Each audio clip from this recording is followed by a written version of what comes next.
that you should not do while a jury deliberates on whether or not you are a murderer. One would be to commit more crimes. Jury tampering is a big one. Don't follow a juror home just so if you can see, maybe you could understand their perspective a little better. Don't do that. To see if they have all the facts needed to deliberate, definitely don't do that.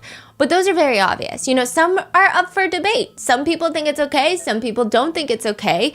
And one of that includes cuddling your defense attorney. One New York Post article reads, Karen Read spotted canoodling with lawyer as jury deliberated over whether she murdered her cop boyfriend.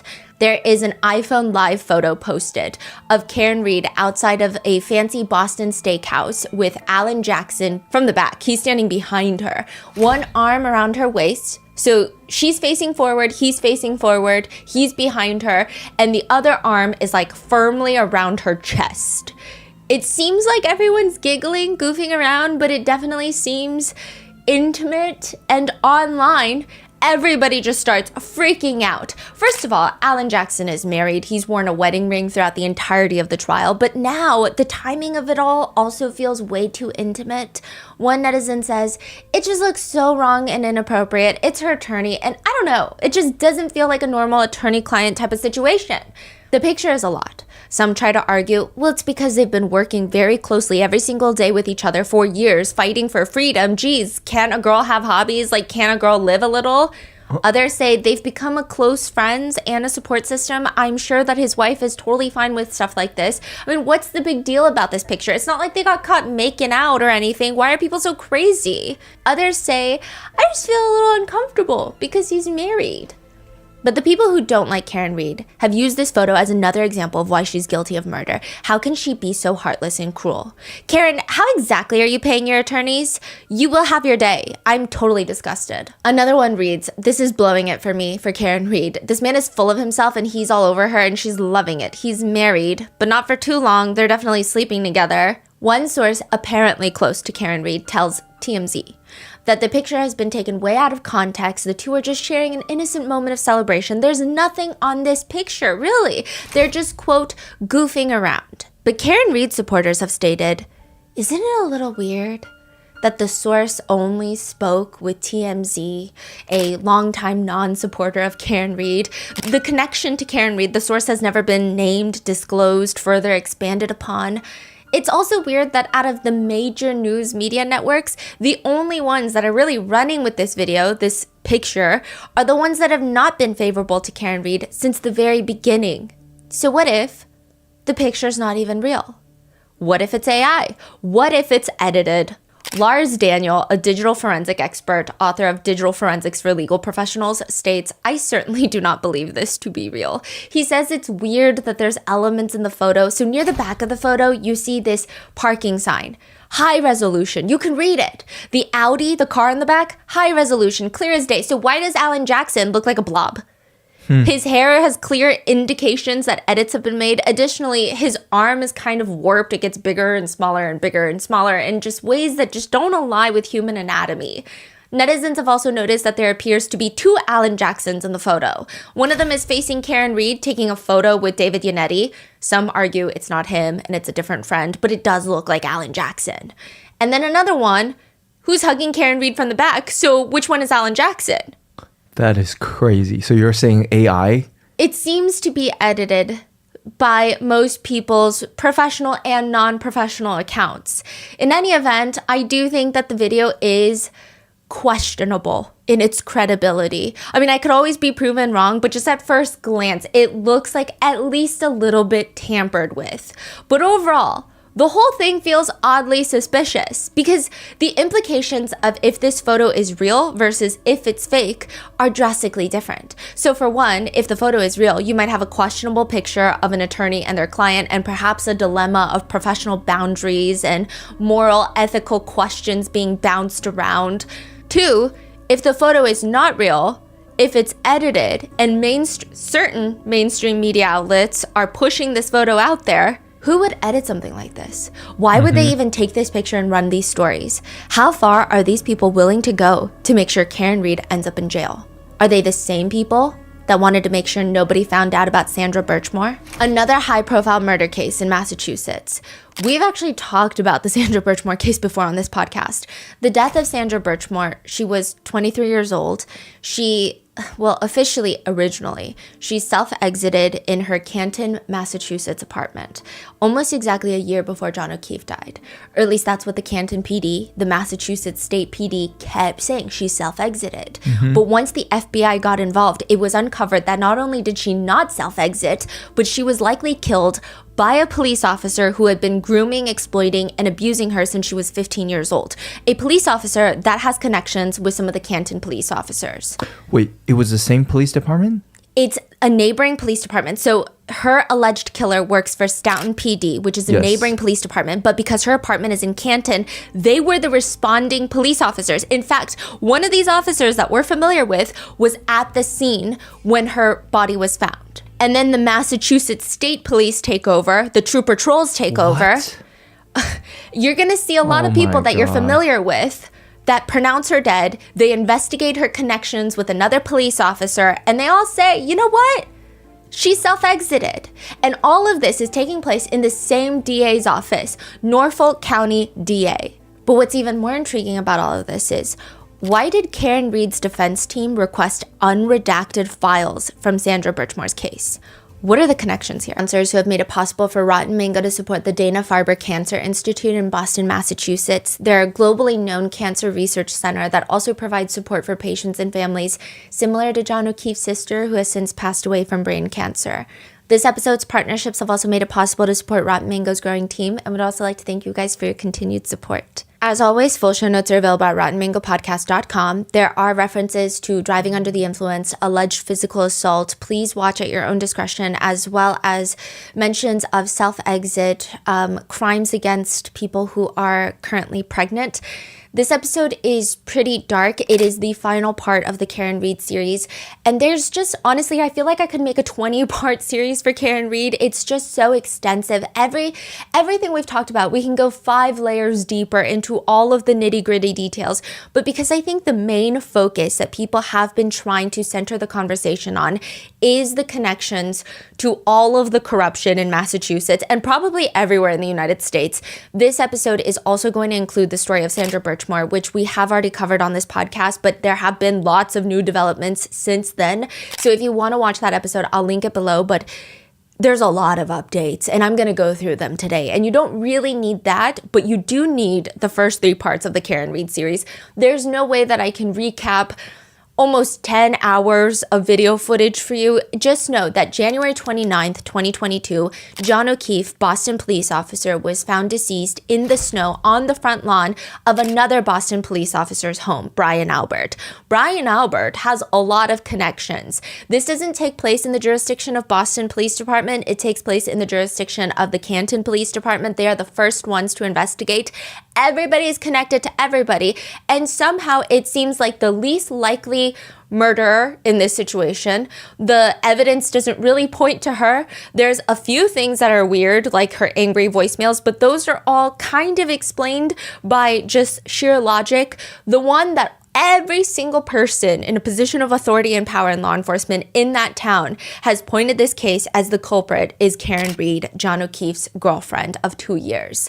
And Karen Read has gone through 2 different trials to try and prove her innocence. And so this is kind of the summary and culmination of both trials. We have condensed and combined statements, trial testimonies for brevity's sake, because there's just no way. I mean, you're talking about hundreds of hours of trial footage that we went through. So with that being said, that is the recap. Go watch part 1, 2, and 3. And this is the final part of Karen Read. Michael Morrissey is the DA for the Norfolk County, and he sits in front of a wall of books, and it makes him look scholarly, it makes him look well-read, but he just starts yapping away in a YouTube video. Suddenly, everyone in the comments is rolling their eyes at Mr. Michael Morrissey. He says, "This will be my first statement of its kind. False narratives are not evidence. What the evidence does not show is that John O'Keefe never entered the home at 34 Fairview Road in Canton the night that he died. 11 people have given statements that they did not see John O'Keefe enter the home at 34 Fairview that night. 0 people have said that they saw him enter the home. 0. No one. Some have, without evidence, pointed to 18-year-old Colin Albert, a nephew of the homeowner, and accused him of attacking John O'Keefe as he entered the home, but phone evidence shows John O'Keefe never entered the home at all. There was no fight outside. There's no fight inside the house. John O'Keefe did not enter the home." Colin Albert, the young man being vilified, knocked out, KO, bang, bang, was not present when Reed's vehicle and John O'Keefe arrived on the street. This is a false narrative. When was he saying this? This is like before trial too. Okay. And people are confused because why does this man sound like an attorney for Colin Albert and not a DA? Because aren't DAs supposed to be trying the case before the jury and not telling the jury what to think about this case? But he continues, Colin Albert did not commit murder. How would you know that? There was no investigation into that. Were you there? Yeah, were you there that night? Check his phone records. I'm just kidding. He seems crazy.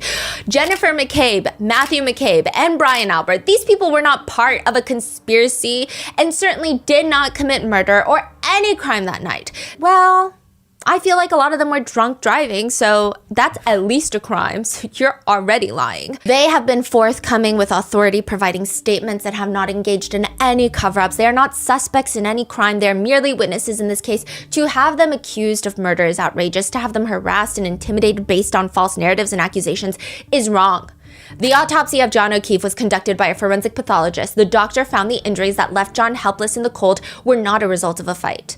That is an entirely false narrative. She stated specifically that she could not rule out a fight. It could have been from a fight. It could have been from being hit by a car. It could have been lots of things, which is why the manner of John's death is listed as undetermined. But he continues, "We try people on the court and not the internet for a reason. The internet has no rules of evidence. The internet has no punishment for perjury," which is also another lie. You can get hit with defamation lawsuits. But he continues, "The internet does not know all the facts. Conspiracy theories are not evidence." Michael Proctor, no nude so far. the state police trooper, being accused of planting evidence outside 34 Fairview Road, was never at Fairview Road on the day of the incident. In addition to having no opportunity to plant the evidence, as has been suggested, Proctor would have no motive to do so. He had no personal relationship with any of the parties involved in the investigation, had no conflict, he had no reason to step out of his investigation. Every suggestion to the contrary is a lie. But the one part that sticks out most is when Michael Morrissey says this: "The idea that multiple police departments, EMTs, fire personnel, and medical examiner, and the prosecuting agencies are joined in or taken in by a vast conspiracy should be seen for what it is, completely contrary to the evidence and a desperate attempt to reassign guilt." His whole explanation is that it just takes too many people to be involved in a conspiracy or a conspiracy cover-up to this extent, to this level. If that's the case, that means nothing similar should have ever happened ever before in maybe history, but definitely not in his department, right? Because it's just logically impossible, logistically impossible, theoretically impossible. It is impossible, correct? Mm-hmm. February 4th of 2021, almost exactly a year before John O'Keefe is found dead. This is the date of another blizzard in Canton, Massachusetts. Oh, yeah. Canton police get a phone call from a local elementary school, and one of the teachers failed to show up to work, and nobody's been able to get in contact with her. Some people might think this is no big deal, but this is very unlike her to do this. Her name is Sandra Birchmore, and the Canton police are dispatched to do a wellness check. They get to her apartment. Nobody's answering the door. They're about to leave when they realize that her vehicle, which is registered to her, it's in the parking lot covered in snow. Snow started falling 3 days ago, which means she's been in her apartment for the past 3 days. That would make the most sense, right? I mean, she's not going anywhere without her snow. Canton is not really a walkable town. So if that's the case, why is she not opening the door? Is she having some sort of medical emergency? Canton police, they ask the property manager for a set of keys to open up the apartment. They walk in and they see Sandra Birchmore in her bedroom on the floor with a lanyard around her neck, deceased. She's like sitting on her bedroom floor. This is very important later. Her phone is near her body, likely within reach, and the Canton police that show up, they come to the least likely, least investigative, least common sense conclusion that Sandra Birchmore has self-exited by way of a duffel bag string around her neck, and she had used her closet door handle whilst sitting down to self-exit by way of asphyxiation. Even though most evidence does not point to her having any sort of inclination to self-exit. And I know a lot of people are going to say that a lot of the times it is random, it is abrupt, there are not that many signs to be able to predict, but she's pregnant. She's planning a newborn photo session. She literally just emailed a photographer. She's making arrangements with a friend to take care of her 2 cats while she goes into labor. She's doing laundry. She was about to put her laundry from the washer to the dryer, and she was waiting for the father of her child to show up to her place. The father of her child is Staunton Police Detective Matthew Farwell. So this is a nearby police department. This is not Canton. And Massachusetts State Police is the whole state. So it's like a within. So Canton is within Massachusetts. Staunton is within Massachusetts. It's nearby.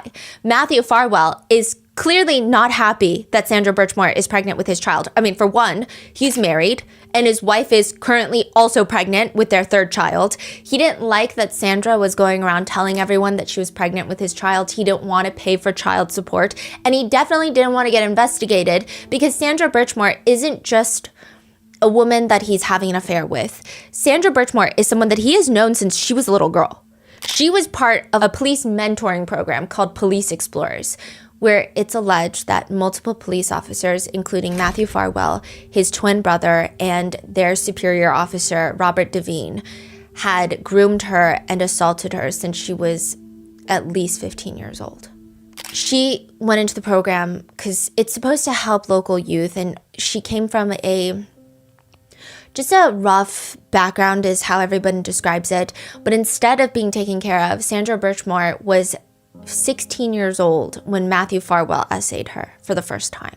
He was 26. No, she was 15. He was 26 and she was 15. He's also getting paid by the police force while assaulting a minor on the clock, getting paid for it. Near Christmas of 2020, Sandra is of age now. She's 23 at this point. She tells him that she's pregnant with his child. He's clearly not happy about any of this. He texts her and he just says that he wishes that she would die. February 1st of 2021, Matthew decides he's having a change of heart. He does indeed want to stop by Sandra Birchmore's place in the midst of a blizzard while his wife is in the hospital about to go into labor with their first child. He drives to Sandra Birchmore's home. He's seen on the apartment CCTV cameras wearing a mask, a COVID mask. His hood is covering his entire head. 20 minutes later, he's seen leaving the apartment, going straight to the hospital where his wife is giving birth. There's actually a very terrifying photo of him where he's cradling his newborn baby in the hospital, wearing the same exact outfit that he had gone to Sandra Birchmore's apartment in, allegedly killing her.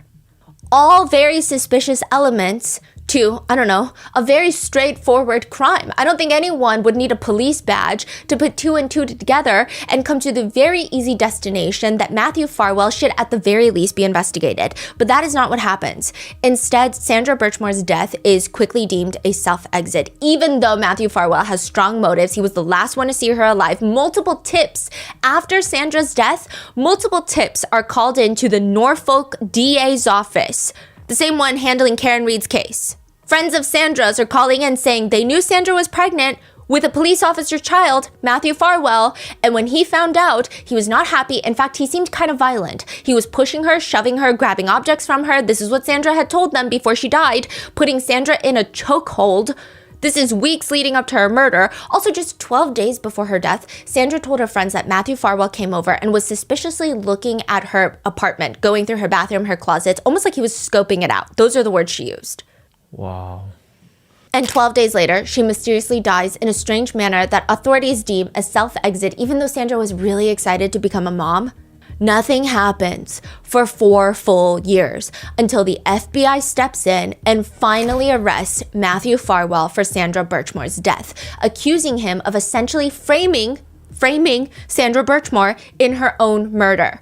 Another thing to note is, yes, after Sandra's death, many of her friends called in tips to the Norfolk County DA's office. And even when the red alarms did not go off, I mean, it should have, but even prior to her passing, people were calling into Staunton PD to report Matthew Farwell.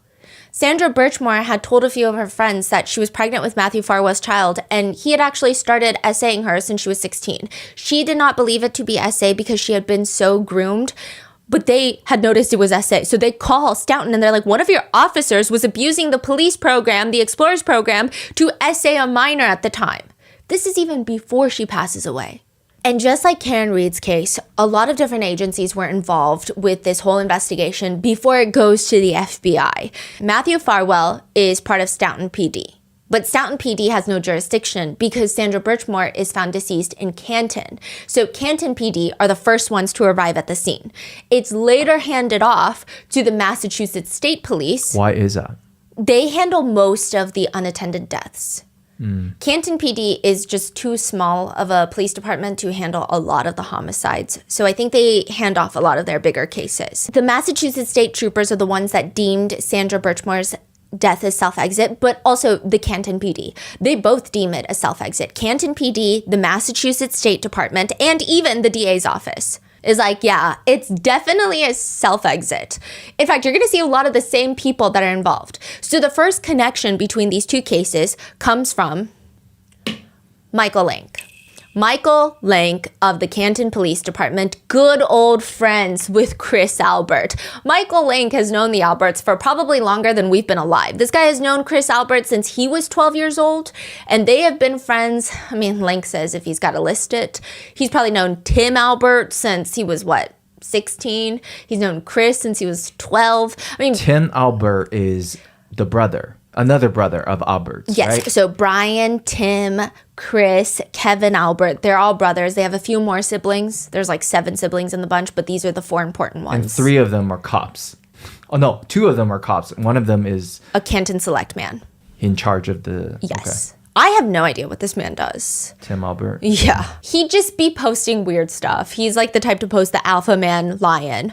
Michael Link has worked with Kevin Albert, another Canton detective, for at least 18 years. He's known Kevin since he was 14 years old. He does admit that he considers Kevin Albert more of a friend and less of a coworker. The most alarming connection in this friendship with Chris Albert is that Chris is shady. He sells mediocre pizza. That's also shady. But in 2002, Officer Link is sitting outside of a bar. He's off duty drinking when Chris Albert runs up to him and says, hey, you got to save my life. My life is in danger. This is from the perspective of Michael Link. But actually, it looks like an evidence bag. It just doesn't say Canton Police on it. It says Stop and Shop. But it does look like an evidence bag. It's the same thing. Do we trust anything, Michael Link says? Probably not, so take it with a grain of salt. He's saying that they're threatening the entire Albert lineage. He says, I got out of my car. I approached these group of men and I pleaded with them to not fight tonight. I said, there's not going to be a fight tonight. There's 6 of you guys. Chris Albert is here with his girlfriend, probably Julie Albert at the time. There's not going to be a fight tonight. Michael Lank says, I observed multiple men walking down the sidewalk in that direction. And at that point, I got out of my truck, approached the group and pleaded with them. I said, guys, not tonight. He's with his girlfriend. That's not going to be the fight tonight. He says, I tried my best to defuse the situation. But they get into a fist fight in the middle of the night. These 2 brothers, Michael Lank says, they end up throwing a few punches first. Michael Lank starts wrestling them down to the ground. He taps himself in as an off-duty police officer. He says, okay, now I'm on duty. And he starts fighting them. He's punching them. He's on top of them. Other Canton police officers have to drag him off of the 2 brothers. And he says, I defended myself and engaged in a physical altercation with the brothers. Wait. Hold on. 6 people. He ran into 6 people. Yes, but it seems like it's only the 2 brothers. Who's at the scene? Chris Albert, a girlfriend, and 4 other people?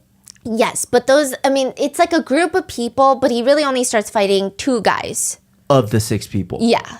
Are they trying to fight Chris or trying to fight Michael? Allegedly, they're trying to fight Chris. I don't really believe it because Chris is known to start shit. Right. And Michael saying, that's my friend. Please don't start trouble now. Yes. And they start trying to start trouble. So Michael start fighting two brothers. Yes. And is Chris fighting too? No. And here's why I don't believe that Chris is innocent in any of this. And that's just a personal belief. He seems like the type to start. At one point, Alan Jackson was in he's in Canton, he's in Boston because of this trial. He walks into a bar. Chris Albert happens to be there. Chris Albert calls for a buff friend to show up, and that friend starts yelling at Alan Jackson to get the out of Canton and go back to LA, go back to Los Angeles, big shot attorney, in a very threatening manner. And so this guy is still doing that to this day. I feel like in 2002, this is the one that started everything. He gets Michael Lank involved. Michael Lank starts pummeling these guys. He's asked later by Karen's attorney, did you come to Chris Albert's aid as best you could as a longtime friend of his? I came to the aid of a citizen who was in fear and of need. That citizen happened to be Chris Albert, whom you had known since you were 12 years old. Correct. Ultimately, a fight breaks up. Lank is called for backup. They separate them. Nothing happens that night. Nobody is arrested. And that's interesting because if he is saying that these two brothers started the fight, they would have arrested the brothers. Yeah. You don't just attack a cop and get away with it. That never happens ever. Well, interestingly enough, nobody is arrested. Everyone is told to go home. Nobody files a police report about this incident until the next day. The two brothers come into Canton Police Department and they complain and they say, I was just randomly attacked by one of your officers who was off duty last night. And then the two brothers get arrested. Lank is confronted by this by Karen's attorney who asks him, Officer Lank, is this an example of you using your position as a police officer to come to the aid of one of the members of the Albert family? It was me coming to the aid of a citizen who was terrified and scared for him and his family on that night. Who happened to be Chris Albert. You indicated that either they made a threatening comment to you or a disparaging comment to you about I don't give a fuck, correct? Correct. Isn't it true that what was actually said was you said to them, I don't know who you are, but I'm going to make your life miserable? No. Michael Lank, connected with the Alberts, connected with Karen Reed. He is one of the first to show up at Sandra Birchmore's apartment when there's a wellness check called. He is one of the few officers that finds her deceased body and starts the investigation into Sandra Birchmore's death. Now, speaking of the Albert family, Kevin Albert was additionally one of the few at the scene of Sandra Birchmore's investigation, but he was at the scene much later, so he did not discover Sandra Birchmore's body. He was actually not a big key role in the investigation, but he did go to the apartment complex to gather CCTV data. Which they see clearly that another officer was at the scene. Yes. Daniel Whitley is a paramedic. He is also another connection. He's one of the first paramedics on the scene for Sandra Birchmore. He's also the paramedic that drove Karen Reed to the hospital after she was Section 12'd. He's also Carrie Roberts' neighbor. Mm-hmm. When Carrie Robert hosts a neighborhood block party, he brings the fire truck because he's a firefighter paramedic. He brings the fire truck to the block party. Now, what's interesting is in part of his testimony for the Karen Reed case, a lot of netizens think this guy just does not like Karen Reed. People don't understand why all of these law enforcement officers have so much hatred and vitriol for Karen Reed without even really understanding. First of all, if you're a law enforcement officer and you look at this case, because a lot of people have pointed out, why is it that all police officers from across the nation have not come in support of John O'Keefe and this trial? Because if you are talking about a police officer that has been murdered by their girlfriend, every single cop in the entire nation is going to be posting about it on Facebook. When a cop goes down, the blue wall stands strong. Every other cop is posting about it. It doesn't matter if you've never met that cop. You're posting about it on Facebook. And you're saying the cops are not across the... Not a lot. I mean, you have the Boston Police Force. They showed support briefly initially when John O'Keefe was first deceased. And then you had a few local officers. You have the Canton Police that have rallied around, but definitely nothing like what you would imagine, especially a case of this high profile. I would understand if maybe it's not a high profile case and these cops just haven't heard of it, but I would think everyone from the NYPD all the way to the LAPD would be posting about it. Why is it that they're not? Is it because they're looking at it and going, oh, this is a weird investigation? But it seems like every single person that goes on the stand doesn't feel that way. In fact, it seems just like they hate Karen Reed. It's like they have a predisposed condition to hate her. When Daniel Whitley is talking about what he witnessed in the ambulance, he does admit that Karen Reed was a wreck, which is pretty on par with what you would imagine someone going through a traumatic incident. However, he says, quote, she was crying about having to take care of kids, saying she couldn't do it. I was saying, you can do this. It's not as hard as it seems. Which again, doesn't really seem that motivating, but he continues. She kept saying, I can't take care of these kids. I can't take care of these kids. They're not my kids, and they're not his kids. So I said, listen, it's okay. It looks like you have a very strong support system. And she had been crying. And she picked her head up and said, do you know Carrie Roberts? And I said, a matter of fact, I do.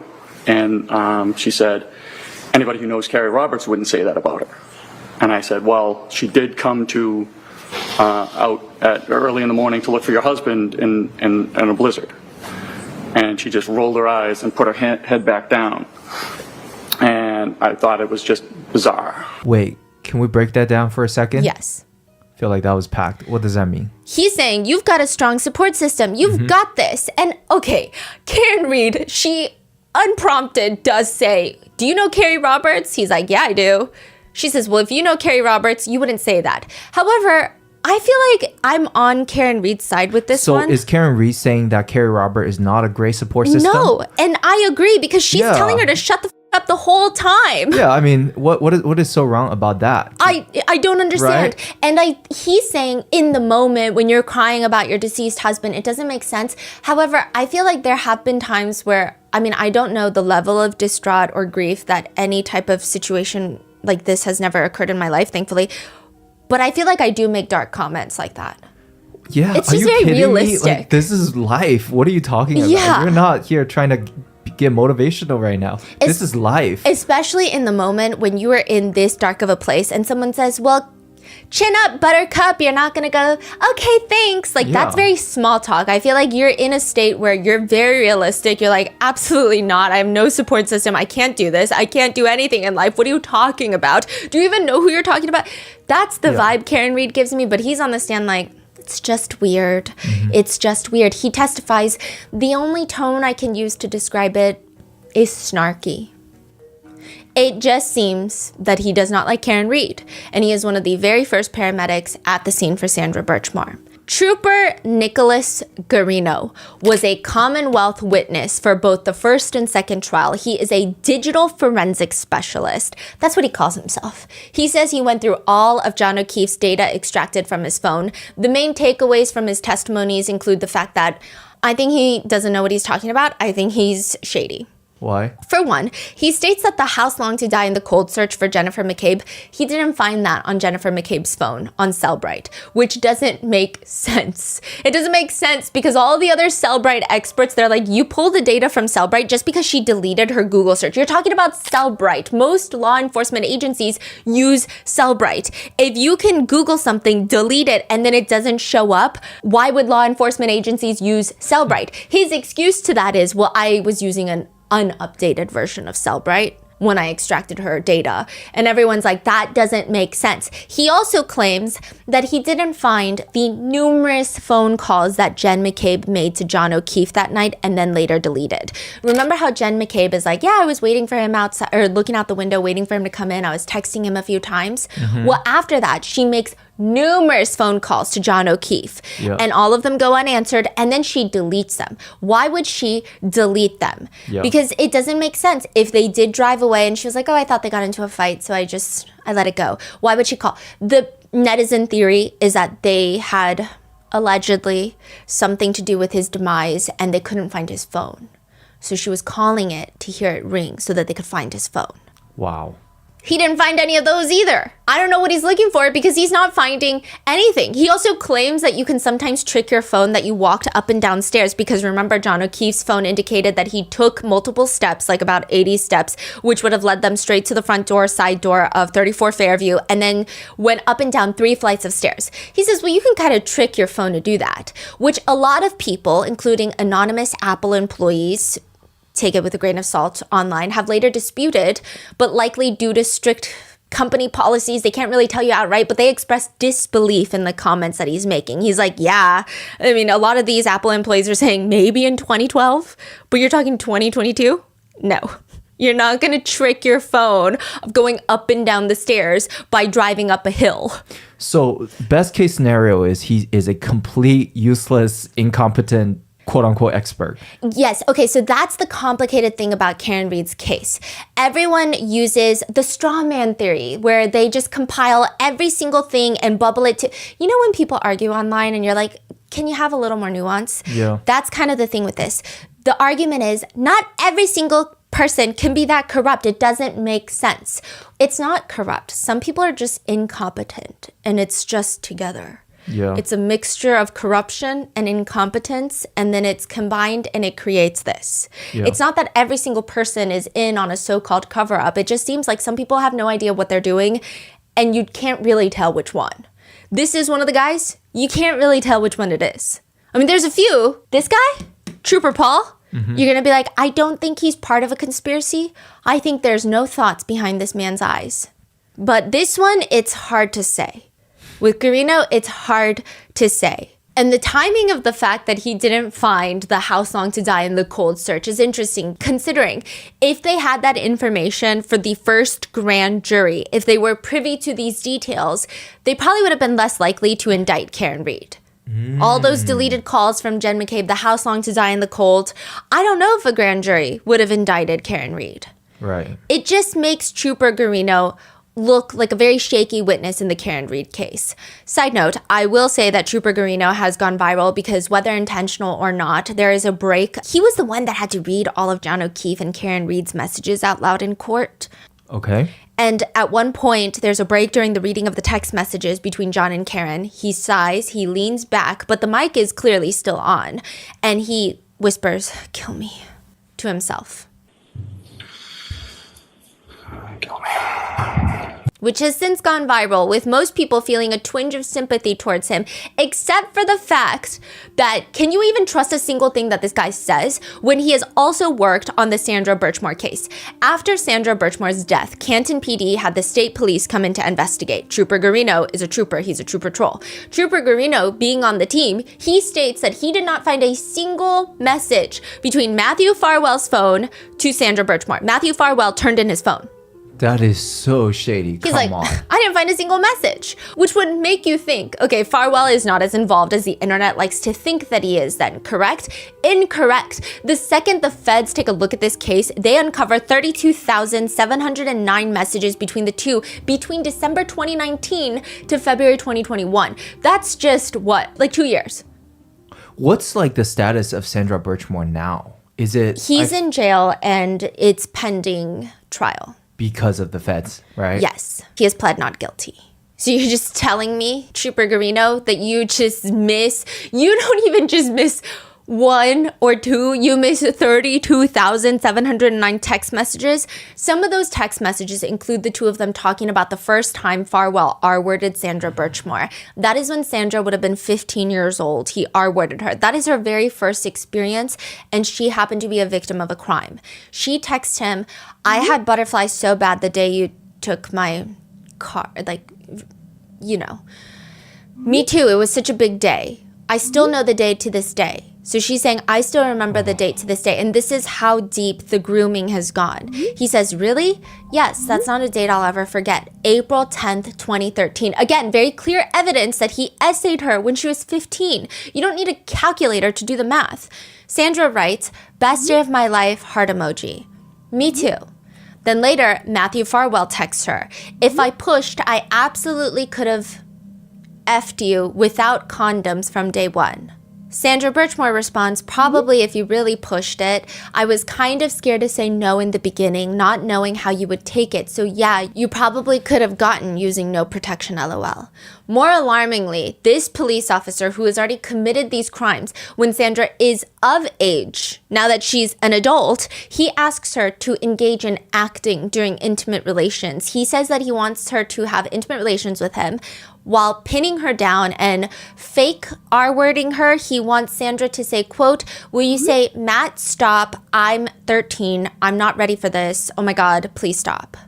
This is insane. He also texts her numerous times to pretend that he is an older brother coming into her room at night to have intimate relations with her that she does not want to consent to. Even that's not enough for this sick walking disease that likes to call himself a police officer, likes to call himself a man or a human. He texts her a whole lengthy conversation about how he wishes she would have told him sooner that she was interested in him, because he would have totally essayed her a year prior when she was 13, 14 years old. Even after all of that, when Sandra is of age, he will ask her to meet up in Costco parking lots, Five Guys parking lots, to have intimate relations while he's on the clock for Stoughton PD. He also texts her, quote, "I'm going to sneak away from work real quick." Quote, "Yes, I will be on the clock." If this is not already a steaming pile of motivations for Matthew Farwell to kill Sandra Birchmore, that just goes over the troopers' heads. There's also these messages. Sandra Birchmore texts Matthew Farwell a poster board that she made that reads, "Congrats, we're going to be parents." To which Matthew Farwell responds, "I literally have nothing to say right now. How could you express that in text when I said I don't appreciate it?" He responds, "How far are you?" Regardless of how far, we're keeping it. Okay, we will need to talk then. No, that's obvious. I'm mad at how you're acting over a choice we both made. I'm mad you act like you gave anyone a choice. Oh, so you didn't have a choice? Per usual, you make and do whatever you want. This is coming from the R-worder that R-worded her when she was 15. He says, "You are truly the worst person on the face of the earth." According to the feds, Sandra's diaries also indicate, as well as text messages, indicate that Matthew Farwell would punish Sandra Birchmore ever since she was a kid for things like getting bad grades, for failing to share her cell phone location data. He would punish her with really rough essay when she was young. He also details his ideal situation, which would be her pretending to be 13 or 14 years old. And he says, quote, "You can say no and make me take it," full R word. After an in-person meeting, Sandra texts Matthew Farwell, "It made me really uncomfortable and stressed out and scared when you were next to me because I thought you were going to hit me after you said what you said and took things out of my hand. That's why I was crying. I know you wouldn't, but it still scared me." Which makes sense because this guy is very scary. A federal search warrant of his devices also found that he liked lots of memes involving necrophilia. Again, a detective. He liked one that reads, "What does a pulse and a destination of intimate relations have in common? I don't care if she has either." He doesn't care if a woman reaches a destination Or dead? or if she has a pulse. Another one he likes says, "When she says, 'Choke me, daddy,' and you get carried away and now she's dead." Another one that reads, "If you f*** a corpse on a waterbed, it feels like they're participating." A report from the feds reads that he also liked a meme that reads, quote, "Glorifying a person who kills and essays someone no one will miss." Another one shows a woman with a piece of duct tape over her mouth. And again, this is a police detective. A woman with a piece of duct tape over her mouth, and it reads, "Duct tape turning no, no, no into since 1942. A police detective. A month before Sandra Birchmore is found dead, she's texting Matthew Farwell trying to compromise, knowing that he has a family, which, side note, he R-worded her for the first time a month before he got married to his wife, the mother of his 3 children. She was 15. Sandra texts him, "You don't have to sign the birth certificate if they can have your name, and I won't move to Stoughton. I won't bitch about holidays, but I would like you to come a few days before Christmas and Easter so you can see what they get from me, and I don't want you to leave them out. And 3, if you want to try and support them, we can talk about that, but I do want you to see them. I feel like I'm trying to be as fair as I can, and I want you to be there for the labor. I'm standing my ground on that one for sure. Okay, we can discuss this more in person. It's a lot to think about. It's so much more than you have ever asked for." Sandra Birchmore sadly responds, "And still less than what any other girl would ask for." Just 2 weeks before Sandra's death, adding more motivation into the mix if you can even fathom that, one of Sandra's friends calls him into the Stoughton Police Department to report Matthew Farwell for essaying her as a teenager. He texts her, "Dude, your fucking friend called my job, Sandra. What the fuck?" Wait, another friend said that Matthew essayed Yes. The friend? No, Oh, Sandra. Sandra, got So it. Sandra had told, and I think the friend is like, okay, Sandra, you don't see how alarming this is. This is not normal. He can't be a police officer. Call Stoughton PD, and he's texting her upset. And Sandra just texts question mark. He says, you told me that no one knew about us, yet she claimed we were f***ing.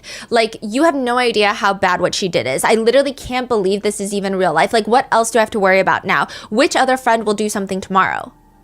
And just a few days before her murder, there are text messages proving that Sandra went to Walmart to get a copy of her apartment keys, as is requested by Matthew Farwell. Text messages to Sandra's friends from Sandra indicating that Matthew Farwell came over to scope the bathroom. All of these are messages that are seemingly missed by Trooper Garino initially. How does Garino still have a job after that? Yeah. Well, I don't know. I mean, to say the least. The guy should be locked up too for... In our opinion. As they say, though, you cannot be fired from the police force for incompetence. You have to be fired for, like, brute, over-the-top corruption, which is hard to prove because you can always argue corruption is just incompetence. All of these messages are seemingly missed. Trooper Garino's explanation for that is that Matthew Farwell already told him that the messages between him and Sandra Birchmore were deleted from his phone, so he didn't really take it as a big red flag. He just kind of goes with it. Which even then, a digital forensic specialist should know that doesn't mean deleted, right? Deleted does not mean deleted when you're a law enforcement officer. Additionally, he pulled extractions from Sandra Birchmore's computer, which shows thousands of communications between them. It also includes Matthew Farwell Googling and deleting, quote, "Can deleted iMessage be recovered by Cellbrite?" Which sounds very similar to House Long to Die in the Cold. And then another one, quote, "Can you revoke consent in Massachusetts?" Both of which he has deleted. But the jurors for Karen Reed's case don't know any of this when Trooper Garino is testifying. Just like they don't know about the FBI investigation into the investigation of John O'Keefe's death because Auntie Bev has ruled against it. There will be no mention of it. She states testimony about unrelated death investigation, Sandra Birchmore, would result in a trial within a trial with much information being inadmissible, confidential, or offered without a proper foundation. Elizabeth Little argues that the parallels in these cases couldn't be clearer. Both cases involve a failure to investigate a law enforcement officer who should have been a suspect. The reports by investigating officers that led to the improper clearing of Farwell go directly towards the credibility of these officers. But alas, regarding any information regarding Sandra Birchmore is not allowed into Karen Reed's trial. One criminal justice journalist states, "Understatement of the century, but Massachusetts has a serious problem with murder investigations involving police suspects, witnesses, and leads." So they can't bring it up. So the second trial, the defense, they just completely forego a cross-examination for Trooper Garino. They don't even touch it, but the internet goes crazy. They don't even touch it. They go, "We have no questions." Sergeant John Fanning. Before this case, Sandra Birchmore's case, gets taken over by the feds, it goes from Stoughton PD to Canton PD. Well, Stoughton really didn't do anything. Canton PD to MSP. And they decide that maybe we are going to investigate Matthew Farwell, the state police. They're like, okay, let's look into him. Who is John Fanning? John Fanning is lieutenant of the Massachusetts State Police. He's going to be connected. Just you wait. Okay. He's going to be leading the investigation into Sandra Birchmore's death. He's like, Garino, pull the text messages. He's like, I couldn't find any. And so he's like, okay, let me investigate what's going on. Now, what do? Do they investigate Farwell for potential murder? No, they investigate him for larceny. In other words, they're going to investigate him for stealing taxpayer money, as there is proof that he was essaying Sandra while he was, quote, on patrol. They're not investigating him for essaying Sandra. They're investigating him for having intimate relations with her when she is of age while getting paid at work. Why is that easier on the charges? I guess it's better than not investigating Matthew Farwell at all. And this is a pretty slap on the wrist charge, hopefully. Doesn't look as bad. Yeah. Even when people are lining up, calling in to say, hi, I'm Sandra's friend, and she told me that Matthew Farwell put her in a headlock and snatched her phone from her and stated, quote, I wish you would die. I want nothing to do with this baby. But he says larceny. And that when she showed him a sonogram, he pushed her to the ground and said, that's not my child. I want nothing to do with you. He says larceny.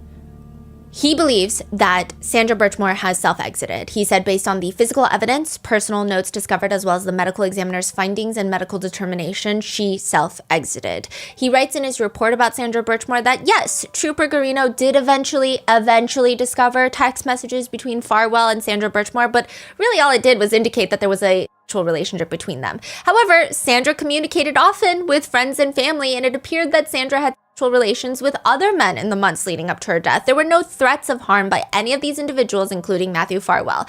Side note, all of this is happening after Matthew Farwell was caught lying to state troopers about his relationship with Sandra. First, he told them that they only started having relations after she was of age. They've only had relations a few times, and the last time that they've been intimate was a long time ago, which is all entirely false, and the troopers should have discovered that very quickly on. And I do want to say, just like the Karen Reed case, why does every trooper have a problem with the victims? Why does every trooper have a problem with really anyone that's not law enforcement? Because the way that everyone is saying that, oh, well, Karen Reed was snarky, Karen Reed was this, it's just like these snide side comments that are just weird to come from law enforcement officers who are supposed to be objectively investigating a case. When the Canton police write their report on Sandra Birchmore, they dog on her apartment for being messy. They're like, looks like nobody's cleaned it in months. I remember, yeah. But you know what's interesting about Fanning? In his free time, this guy belongs to a group chat. Michael Proctor? Yes. The no nudes yet Yeah. group chat? Yes. A year after Sandra Birchmore's murder, Michael Proctor texts, no nudes yet. And he was part of that group chat. He's actually a supervisor for Michael Proctor, as well as Yuri Buchanek is, and so is Tully. Fanning was investigated briefly by the MSP Office of Professional Integrity and Accountability, which sounds like a make-believe department, but he's briefly investigated over... Wait, what's his department one more time? It's the MSP Office of Professional Integrity and Accountability. That's fucking crazy. Yeah. It's like if we had a department of silence and peace and quiet. It just, doesn't mix. That's what they have. He's investigated. He says that he didn't see the text message. And the investigation shockingly ends with, quote, insufficient evidence to either prove or disprove if John Fanning failed to reprimand Proctor as his supervisor. Do all of these people still have their job? Has anybody received any punishment or? Yes. So Michael Proctor is fired, but he's appealing that. Yuri Buchanek is put on desk work, as well as ATF Bryan. They're both put on desk work. What does that mean? Desk work means you're not on the field. Yeah. You're just doing some administrative paperwork until, usually this is what this means in the law enforcement world. You're on the desk until everybody online shuts the fuck up about this case. And then you can go back and do your job. Or not do your job, which is what you were doing in the first place. So nothing. Nothing. He did lose 5 vacation days as well. Brian Tully has been transferred to a different department. Again, could easily be transferred back. They made it sound like it was a big deal. It doesn't sound like it's a big deal at all. It seems like the only one that has a big deal is Michael Proctor, which he might even get his job back. And this guy, Shannon Burgess, which we're going to get into in a little bit. He's not even a law enforcement officer. What does purple mean again? Purple just means important. But not like, okay, got it. Yes. Fanning claims that he never saw those group chat messages of the no nudes yet. And to be fair, there is no proof that he ever responded. There's no proof that we know of. However, there is another strange incident during Karen Reed's trial. The defense, they know of Fanning. They know of his connection to Sandra Birchmore's case. They know of his connection to Trooper Proctor's text messages. They know. They don't like Fanning, clearly. And Fanning, just like Trooper Proctor, should have no connection with how this trial proceeds forward. Just as how Buchanek, who is also part of the group chats, he was in the group chats, he is a witness, but he should not be touching this trial. He should not be facilitating anything in this trial, right? Because that would be crazy. There is a strange incident during Karen Reed's trial where a juror is dismissed. And according to a netizen comment who worded it as simply as possible because it gets a little convoluted, an anonymous person is outside. And they hear a juror talking about the case. How do they know it's a juror? I don't know. Maybe the juror said, I'm a juror on the Karen Reed case. I have no clue. But an anonymous person is like, I heard a juror talking about the case. I'm going to go report it to this random person, John Fanning, a trooper. Am I going to report it to Adam Lally? Am I going to report it to Auntie Bev? No, I'm going to report it to this random trooper, John Fanning. Well, Lieutenant John Fanning, who then is going to tell a court officer. Then that court officer is going to go tell Auntie Bev, who's going to question the juror. The juror is going to deny the accusation and say, I never, what are you talking about? But the juror is ultimately dismissed. Shady, huh? Why would an anonymous person, we don't know who they are, report it to Lieutenant Fanning of the Massachusetts State Police? They don't report it to Michael Morrissey's office. They don't report it to Auntie Bev. They don't report it to a court officer. They don't report it to Adam Lally. Why wouldn't they just go straight to a court officer themselves? The defense has asked the court to get more information from John Fanning about this whole incident, but that is denied by Auntie Bev. Attorney Jackson actually pops off on Auntie Bev saying, we were told that he was the commander of the extensive security operations in this case. It's reasonable to conclude from that statement that Fanning was either directly in charge of or in charge of the jurors, which the court is now telling me he wasn't. We reasonably concluded that this doesn't make any sense. He's saying it doesn't make sense, okay? We were never allowed the opportunity to find out exactly what his role was because the court refused our request at the time. Here's what we know about Lieutenant Fanning. He's among the troopers that one of Michael Proctor's supervisors that was included in the text chain when Trooper Proctor said he was going through my client's phone looking for nudes. He's the source to whom something was reported about juror misconduct.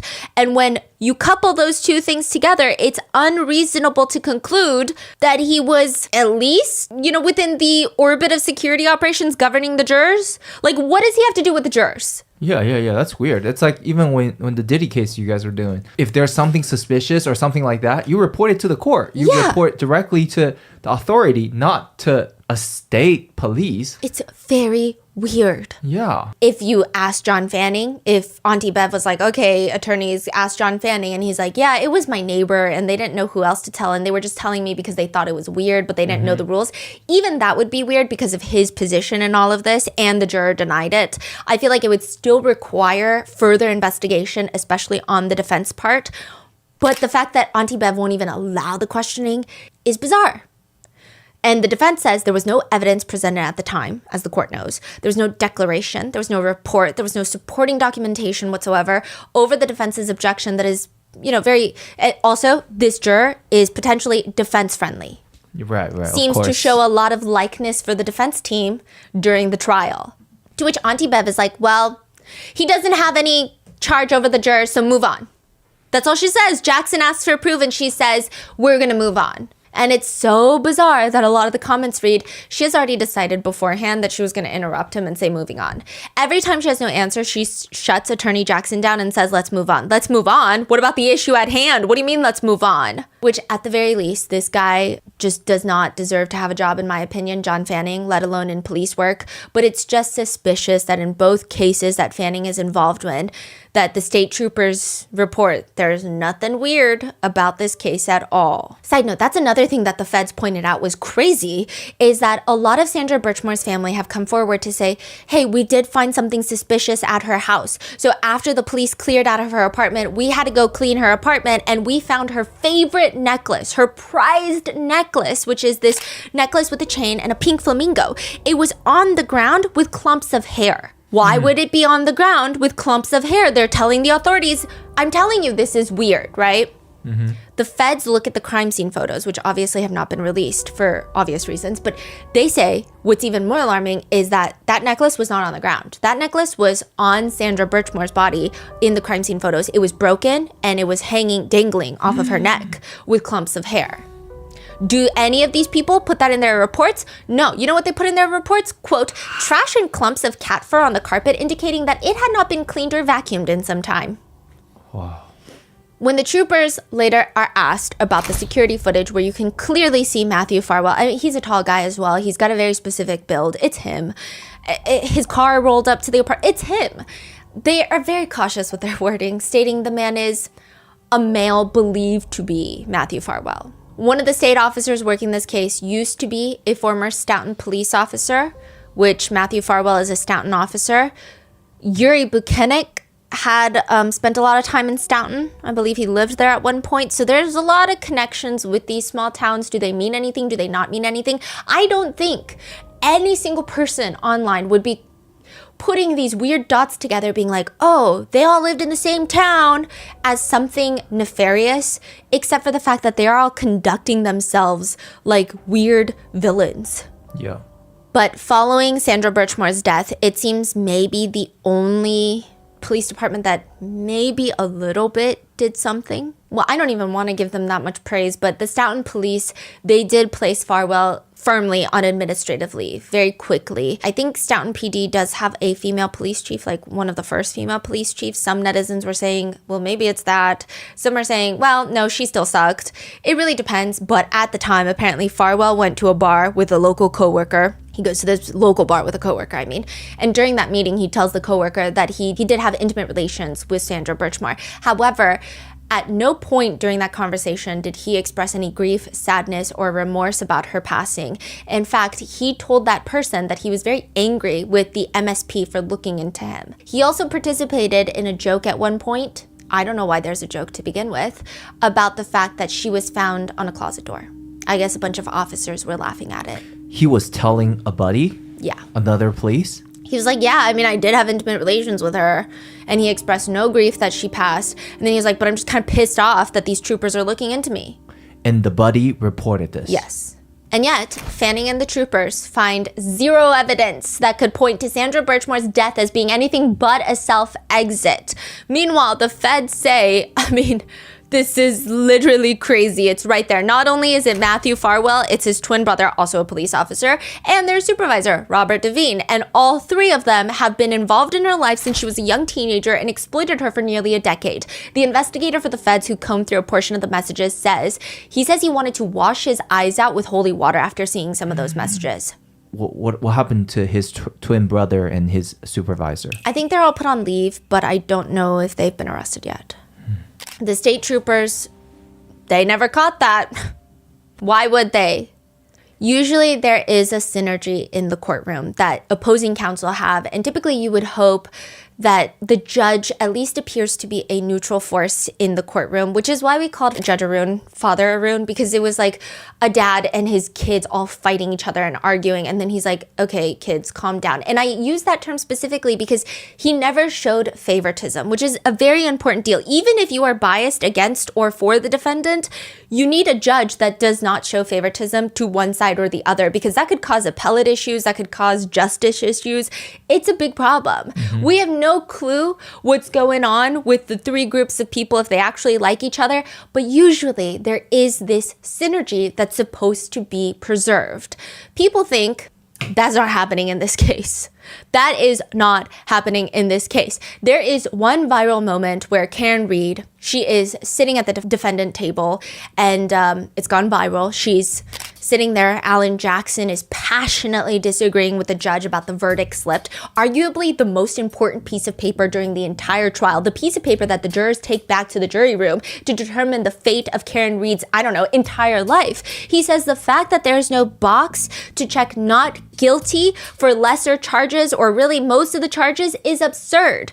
Auntie Bev is saying, well, it's always been done that way. If they find her not guilty, they just don't check the guilty box. This verdict slip as submitted to the jury is exactly how it always is in Massachusetts. I don't really care how it always is in Massachusetts. I care about whether or not it's appropriate. It's appropriate. Different things. It's appropriate. For a superior charge, they have to decide that she is not guilty of the superior charge, and that is the starting point of whether or not she is guilty or not guilty of any subordinate charge. How do they decide that she's not guilty of the first subordinate charge, involuntary manslaughter? Okay. Anything else you want to say, Mr. Jackson? I'd like an answer from the court. How do they decide that she's not guilty of involuntary manslaughter on that verdict? That's their decision to make. And how do they make it if they don't have an option to check a box that says not guilty? They don't check the box that says guilty, do they? And then when they go to the next block, they don't check the block that says guilty, and on the top, you're left with not guilty. Okay? And he's like, that's crazy. Yeah. You don't think that's crazy? That is weird. And she's just not hearing it anymore. And perhaps Karen Reed smirks at the fact that her life is on the line on this singular sheet of probably an A5 piece of paper, and she can't even decide what goes on there.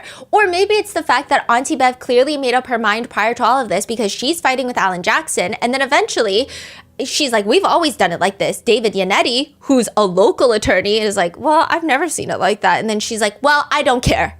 She just does not care. She's like, she said, I don't care? Basically. She's like, well, I disagree. It's the absence of the check mark that the court determines is the not guilty finding by the jury. Yes, that's what the verdict slip reads. It reads not guilty. If they don't check block 2, 3, or 4, the verdict slip reads not guilty. Okay? Mr. Yannetti, you've seen verdict slips exactly like this. Okay? I actually haven't, Your Honor.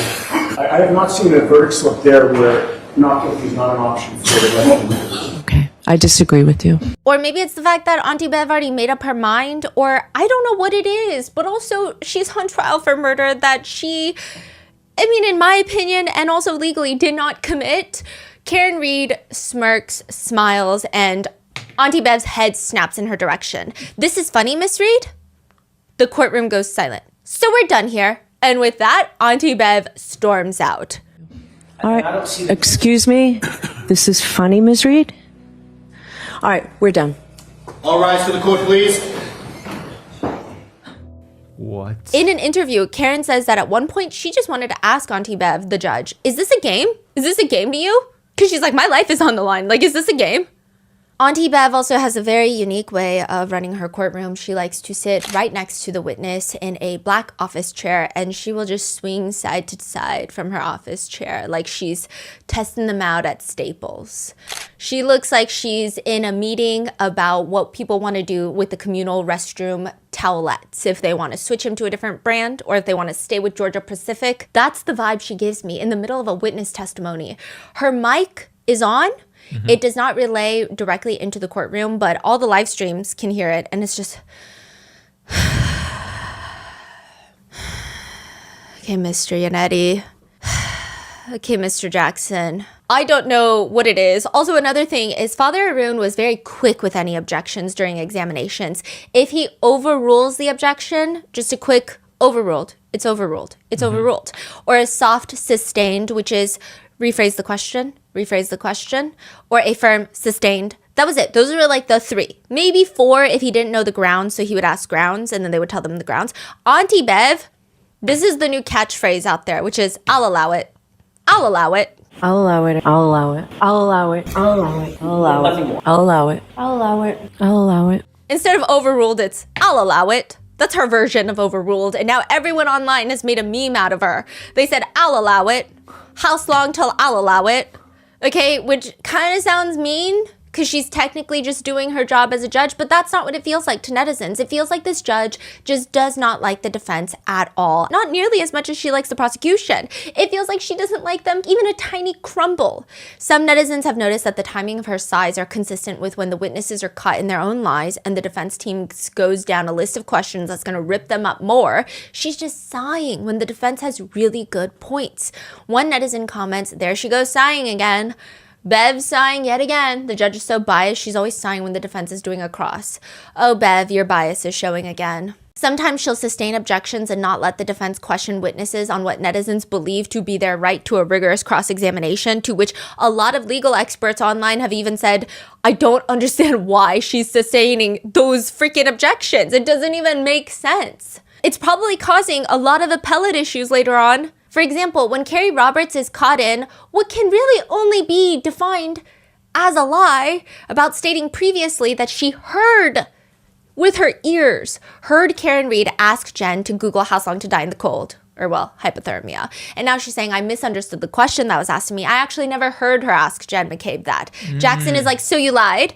Auntie Bev steps in and asks Carrie, was that a lie? Did you lie? Not intentionally. And Jackson is like, but you did. Not intentionally. Okay, and that's the end of that question. All right, is there any other question, Jackson, or is that it? And that was a lie, correct? Objection. Was that a lie? Did you lie? I did not intentionally. But you did. And Not intentionally. okay, that's the end of Understood this. the question, Mr. Jackson. To which a comment reads, why does the judge keep saving these goddamn witnesses? That lady lied. If you're a judge, you should want the truth from the witnesses. During Brian Higgins' testimony, one netizen comments, the fact that the judge prevented questions regarding him destroying his phone is corrupt. She was very careful about which questions she sustained, and a lot of them about him, I don't know, destroying his phone and throwing it away at a military base, a lot of them were sustained. Last question, Mr. Jackson. Did you remove the SIM card for that phone, drive onto a military base, throw the SIM card in one dumpster and the phone in a different dumpster? That is not correct. Did you testify that? That was your one question, Mr. Jackson. Questions would be asked and he wouldn't have to answer to them. Or there are other netizens that pick up small things, such as one netizen comment reads, "Judge didn't interrupt the prosecutors once during the direct. Let's see how often they interrupt the defense." Some netizens think it's less of that and more of, she just looks so over it. I mean, sure, someone's life is lost and another one's life is on the line, but quote, she's like the kid waiting for 4 p.m. to hit to throw everyone out of the courtroom. The way that when the workday is over, this lady is done. This lady is gone. She's over it, not a second more.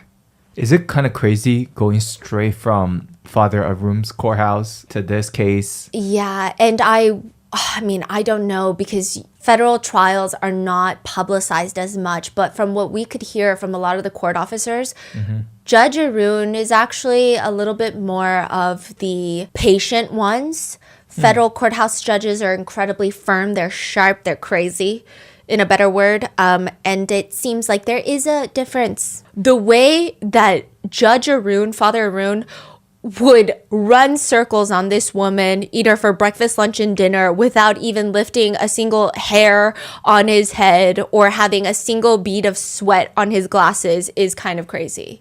And to know that they all oversee cases is a little intense and terrifying. Especially this one. I'm sure there's a lot of incredible state judges, but Auntie Bev just, in my opinion, is not one of them. There's another particular moment that the internet has lost their minds over. It's when the defense is questioning a witness, Auntie Bev awkwardly reaches up towards her face and itches the side of her cheek. And after a little while, the prosecution objects to the line of questioning. Auntie Bev quickly gives a big smile and says, "Okay, I'll see the attorneys at the sidebar." Refreshes your recollection on any comments Mr. Whiffen made about Pakistan. Objection. I'm going to see you at sidebar for 2 minutes. People think that's a sign that she had for the prosecution. That's how biased people believe her to be, and that's how crazy they think this trial is. And it is weird. It is suspicious. It appears the only time the majority of netizens have agreed with Auntie Bev is Crash Daddy, right here. Crash Daddy? That's what netizens call him. He's a crash expert witness for the defense. He actually worked for the FBI, but the jurors were not allowed to know that. They were hired. ARCA is the company that he works for, and we're going to talk about it in a second. They were hired by the FBI. They concluded that John's injuries were not a result of a car accident. He's the defense expert, and people call him Crash Daddy because out of, well, just look at all these people. He is conventionally very attractive. He's very sharp. He's very smart, intelligent, and he does not seem to hold a bias one way or the other. Even though he is testifying as a defense witness, he's also very intelligent in the sense that he does not get triggered on the stand when the prosecutors come at him for all sorts of gnarly things, and he's got dimples. So a lot of people have called him Crash Daddy, and they have a crush on him. Now, there is this moment where he walks in to be sworn in, and Auntie Bev, she's sitting in her swivel chair. She's swiveling, and she is eating this man alive with her eyes. No way. Yeah. No way. And the comments read, "The only time Auntie Bev and I have been on the same page this entire journey." Another comment reads, "I'll allow it." Another comment reads, "She got no eye contact, but she was chasing it." It seems like she was into him. In fact, the prosecutors fought really hard to make sure this man does not hit the stand because his juror appeal is pretty high. Like I said, he does not seem to hold a strong bias. He's very competent. He knows what he's talking about. And a lot of people say he's easy on the eyes. I wouldn't know. I'm married. But the prosecutors really did not want him on the stand. Auntie Bev allowed it. She'll allow it. And people think there's only one reason she allowed it. Yeah. So. I mean, that is pretty crazy, though. Someone that credible to say that it wasn't a car crash? Yes. Then what else are we arguing here? It's not even just him. It's also Honorable Crash Daddy, Dr. Rent. He's also part of ARCA. People love him as well. So they brought multiple experts. 2 of the experts, yes. And they all say it's not a car crash. But the prosecutors bring their own experts. Oh, yeah? You're going to have a field day. One netizen comment reads, "I understand why people suspect Auntie Bev is corrupt, but I find it difficult to accept it only because she's known that the feds are investigating this case. I feel like she simply has too much to lose by doing anything illegal to support the DA and the McAlberts." But at the same time, the netizen feels like if she truly has no undisclosed hidden secret conflict of interest, it just would be weird. Her conduct is unexplainable. It's just weird when you factor in that she used to be a criminal defense attorney along with her brother and her dad. So why the favoritism for the DA, who's brought murder charges based on what is at best the shabbiest car crash investigation since the invention of the internal combustion engine? It just doesn't make sense. Does she just want to see Karen Reed railroaded out of sheer spite? Could she hate Alan Jackson that much for no apparent reason? Is she somehow unaware that Reed is likely innocent of the homicide charges? I just don't get it. To which another netizen comments, I think her and the DA's office, Michael Morrissey, which by the way, her mom, Auntie Bev's mom, and Michael Morrissey's family have history.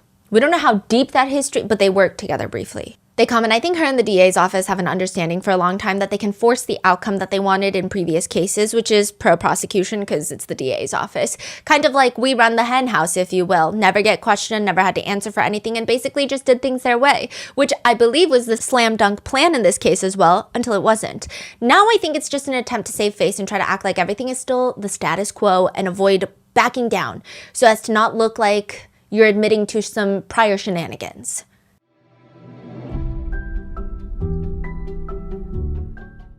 For a limited time, we were able to sell Grandpa Mango's artwork, and it was a lifelong dream for Grandpa Mango.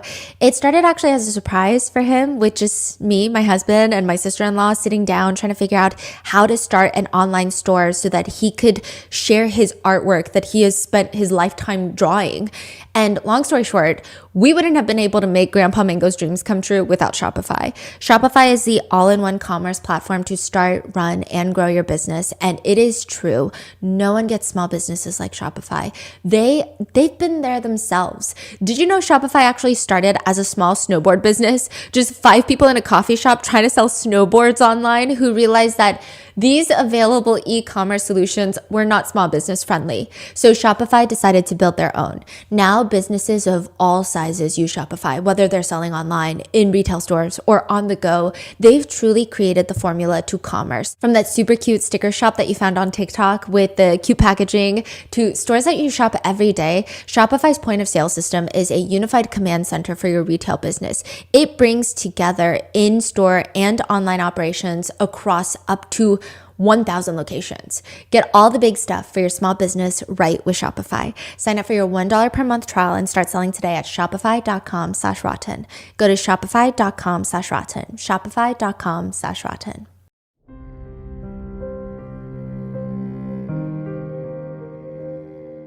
There have been other connections made in this case of, not the strongest ones, but kind of, which is there are messages between Sean McCabe. This is Matt McCabe's brother. Matt McCabe is Jen McCabe's husband. Matt McCabe's brother had reached out to Turtle Boy, who is an investigative reporter and influencer that has been honestly breaking this case from the get-go. I do think that a lot of people have strong feelings either for or against Turtle Boy. I think he's a very divisive... His name is Turtle Boy? That's his online content creator name. Aiden Kearney is his... I don't know if it's his government name, but that's his name. But I think he's a polarizing character. And sometimes that works being an internet personality. He is very passionate in what he believes in. And some people think that that passion can go 2 degrees too far.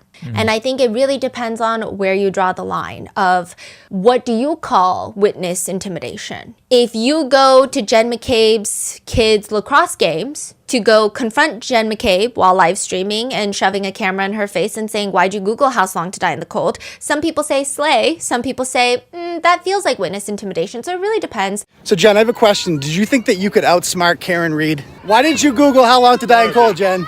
Cop killers! That's what they are. They're cop killers. I cannot wait until they go to jail. I'm going to be there. There are other things that people have called into question about how he's went about reporting on this case. All I know really is that he was one of the first people to break the case. I think that's the hard part is he was one of the first people to even get attention on this case. Nobody really cared about this case much. Everyone was like, oh, she killed her cop boyfriend. Okay, moving on. I see. And then he was like, no, I think something's weird.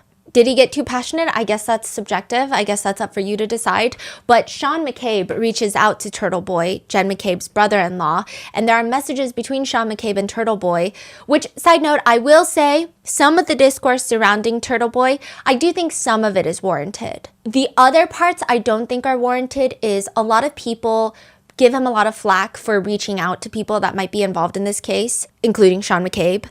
And they kind of yell at him for doing it, which I think is weird because a lot of the mainstream reporters are not doing it. And he's doing it. And just because he doesn't work for this big legacy media outlet doesn't mean that he is not as committed to finding out the truth as any of these big major networks are. Yeah. I think this case is especially frustrating because who do you even trust? There's nobody you can trust. Yes. Nobody to call. Everyone's like working on the same team.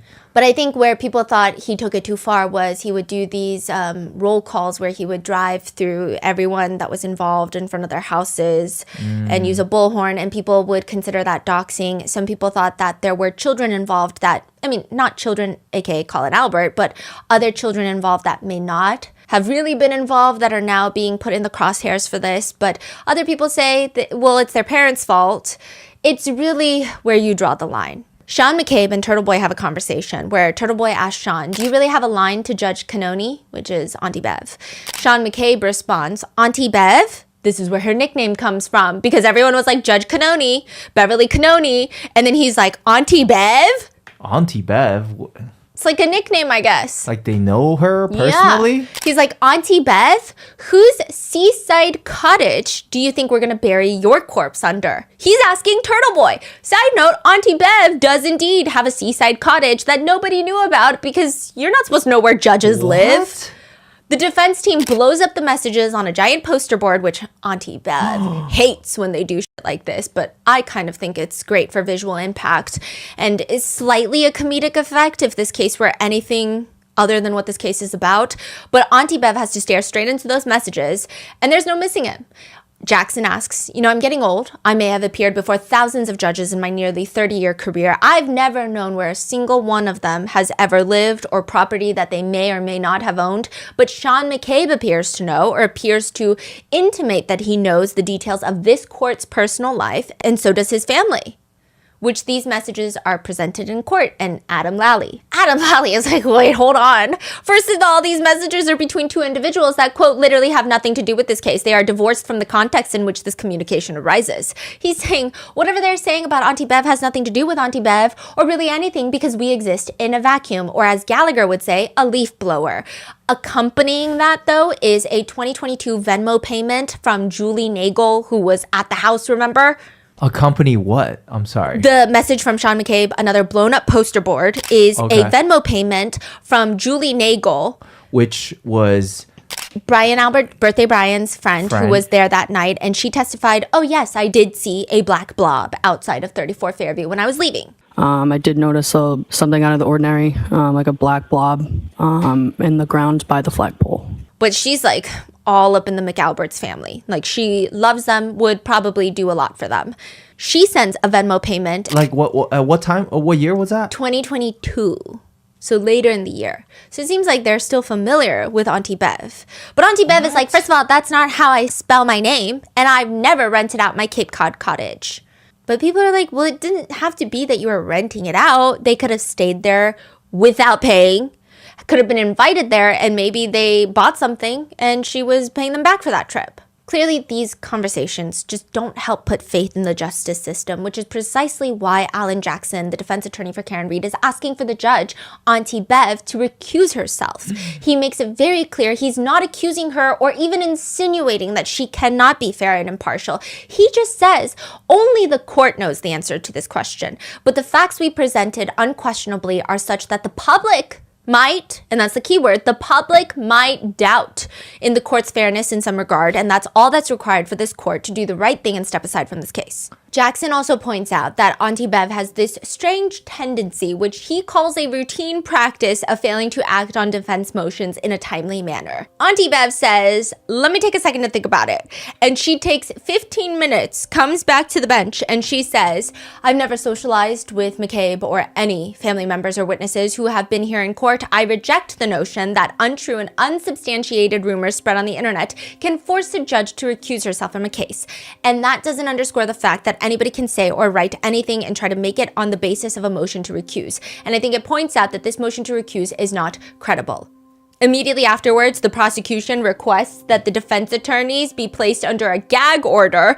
Lally states he wants the defense attorneys to be prohibited by addressing the merits of the case within the media or using the media as a propagandist to advance its theory of its case, to which David Yannetti passionately stands up. And he starts explaining the prosecutors were quite happy with the press this case was getting when it was in their favor, and their minions were out doing their work with the media. We did not create this media circus, the prosecution did. Does the prosecution think that if they stuff a gag in the mouths of Karen Read's attorneys, that these good reporters behind me are simply going to go away? Do they think the general public's just going to go away? If you gag us, Your Honor, the extrajudicial conversation will not end. If anything, it will only intensify. The gag order is not issued. But the whole thing is just leaving a bad taste in people's mouths, primarily because Auntie Bev isn't even supposed to be on this case anymore. She was supposed to rotate. So after the first trial, she's supposed to rotate to civil cases. That's kind of how it works in the state courts in Massachusetts. And she was supposed to go on that rotation, but instead of rotating like it's normally done, she has decided to extend her rotation to stay on this case that she's not getting favorable coverage on. She's not getting fame or attention or even money. On the contrary here, so why won't she recuse herself or just pass it on to the next person? Why does she want to take on this case so badly? The only connection netizens could find that were affirmative were, well, 30 years ago, Chris Albert killed a man. 30 years ago? Yes. Chris Albert was driving when he rammed into the back of a man in a car named Peter Berger. 2 seconds. Justice for Peter Berger. Up and down the sidewalk. 2 seconds. You'll beat my face. I wouldn't. I could. He rammed into Peter's car so hard that Peter's car spun off the roadway, hit a stone ledge, killing Peter, who was a Hungarian foreign exchange student. Chris Albert does not stop to help. He does not stop to call 911. He keeps driving, which, side note, people think it's actually rich that they have such strong opinions about Karen Read. Even if she did hit John O'Keefe with her car, I don't know if you're the one to be throwing looks her way. He does not stop driving. He does not stop to call 911. He keeps driving, which triggers a 30-hour police manhunt before he is finally arrested and sentenced to 6 months in prison. Meanwhile, Peter's mother wrote a letter to the court saying, I feel numb. This is a loss that will reflect the rest of my life. My husband has lost his will to live. Wait, how is that only 6 months? Well, some say that he just had a spectacular attorney to get him off that lightly. Who's his attorney? His attorney is John Prescott Jr., who is Auntie Bev's brother. Prior to Auntie Bev getting married, she was Beverly Prescott. And some people argue, well, that was 30 years ago and it's her brother and they take on all sorts of cases. Are you friends with all of your clients? I don't know, but it seems like everybody's friends with the Alberts. But maybe it's just all a coincidence. I will say the orbit of McAlberts has one too many bad drivers. So you have Chris Albert, who killed a man in a hit and run. You have Tim Albert, who hit a parked car and fled the scene, leaving a trail of transmission fluid straight to 34 Fairview. He was not charged or even interviewed at Canton PD. He just got a misdemeanor for it, so there's that. There are rumors that Tristan Morris, Caitlin Albert's boyfriend, was also involved in a hit and run, though that has not been confirmed. Helena Rafferty is the new police chief after Chief Berkowitz. She resigned recently. Retired. She retired recently because a lot of scandal has been occurring over the fact that she hit an elderly man with her car. An elderly man who was wearing a reflective vest.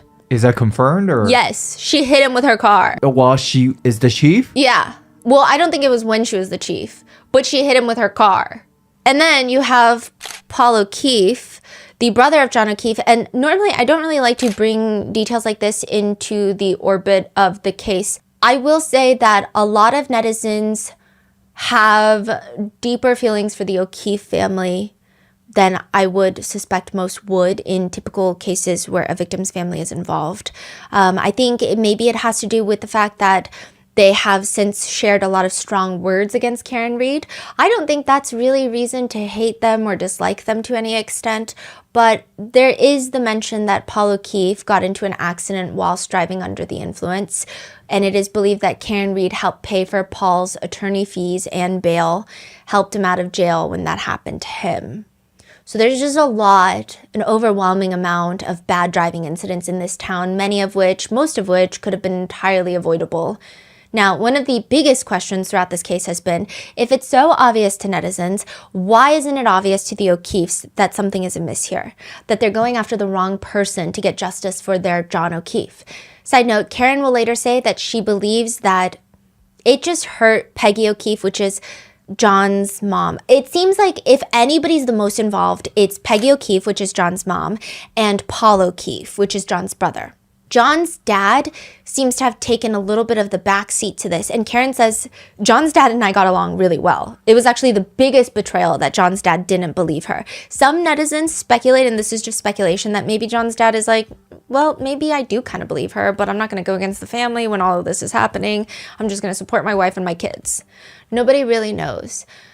But as to why Peggy O'Keefe might not have liked Karen Read even from the get-go before John even passed, she says she just was hurt by seeing another woman raise her daughter's kids, is Karen Read's speculation to it.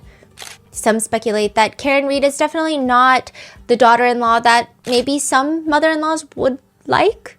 She's very outspoken. She's very intense. She doesn't hold back when she thinks something's weird. So some people think it's that. Others say, well, no, I don't think she disliked her. There's no proof that she disliked her before John's death. But she does say, Karen Read does say, so Paul and Peg, if you think I killed John, that means you misjudged me for 2 years and entrusted 2 young family members in my care. Then in the blink of an eye, you now think I'm a cold-blooded killer who took your son away? She thinks it's weird that they automatically thought she had something to do with it. I mean, just questioning everything about her, but never questioned why Brian Albert didn't go outside as paramedics tried to save John. She thinks it's weird that they don't question that. As for why they don't, Karen says the only explanation she can think of is it's easier to fool someone than convince them that they've been fooled. Maybe they're in too deep now. Karen says about Paul O'Keefe, he's seen during the trial just glaring her down most of the days. And she says about that, you can't have no respect for someone and care about what they think. I didn't do anything, so you can stare at me and get an ulcer over your hatred toward me.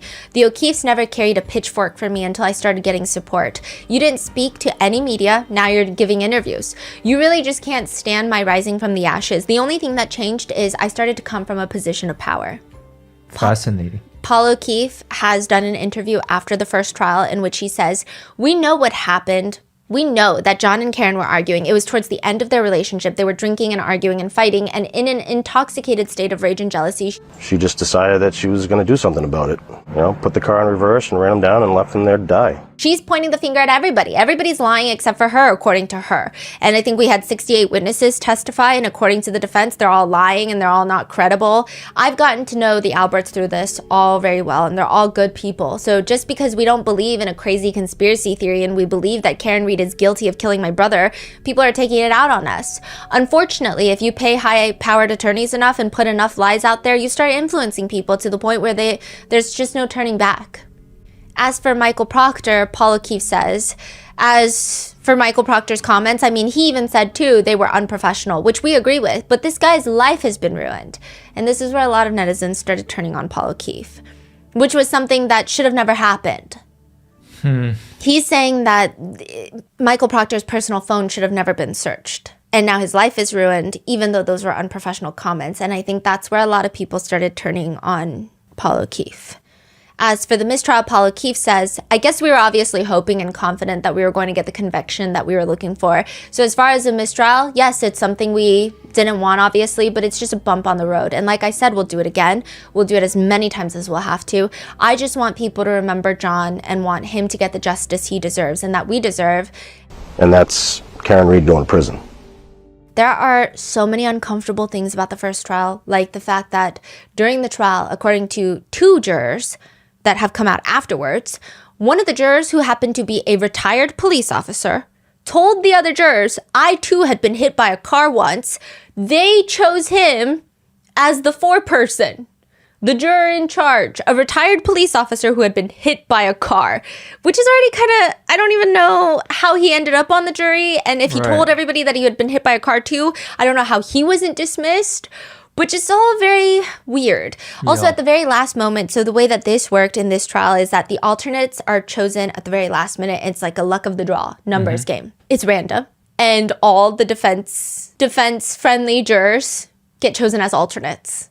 What are the odds? What are the odds of that? Then, according to multiple jurors, there was confusion in the deliberation room whether or not the jurors could declare a partial verdict, meaning, hey, can we say not guilty or guilty to some charges and then be hung on other charges? That was a huge thing for the Sean Combs case. For example, it's like if you are hung on the RICO verdict, then everything else has a verdict and he will only have a mistrial on the RICO charge, which is clearly not what happened. But that was the conversation when there was deliberations happening. So that was the conversation between the jurors on this case. They didn't really know what was going on, but they said, we all voted unanimously that Karen was not guilty of second-degree murder. We were hung on the other charges, like the manslaughter charge.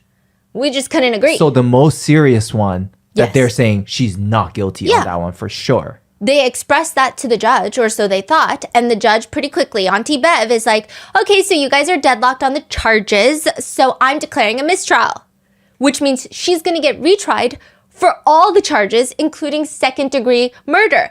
The defense didn't know this until after the mistrial is declared. A few of the jurors called the defense themselves and said, something weird happened. That is crazy. Okay, to clarify, she got charged a bunch different charges. Yes. The most serious one is second-degree murder. And the jurors say, no, she's not guilty on that one. Unanimously. Right. The rest... We're fighting. We're fighting. hung. The right thing to do is remove that for the next trial. Yes. So just retry her for all the other charges. Manslaughter, things of that nature. But instead, they did the whole thing again. Yes, which the defense have tried to take to the superior courts as double jeopardy, which means you cannot be charged for the same crime twice. Yes. And they said to prove that, we need to bring the jurors in and make sure that they unanimously voted, because that's what the jurors, like 5 jurors, have come out to us and said that's what they said. So we need to bring in all 12 jurors and make sure. And the judge was like, I'm not doing that. That's crazy. I'm not doing that. Which has caused a mistrial. All right, Mr. Foreman, I am in receipt of your note. Judge Cannoni, despite our rigorous efforts, we continue to find ourselves at an impasse. To continue to deliberate would be futile and only serve to force us to compromise these deeply held beliefs. I'm not going to do that to you folks. Your service is complete. I'm declaring a mistrial in this case. I'll be in to see you privately in a few minutes. So thank you so much for your service. Okay. All rise for the court, please.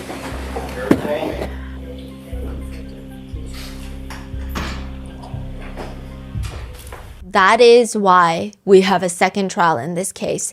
And the court presence, I mean, even during the first trial was intense.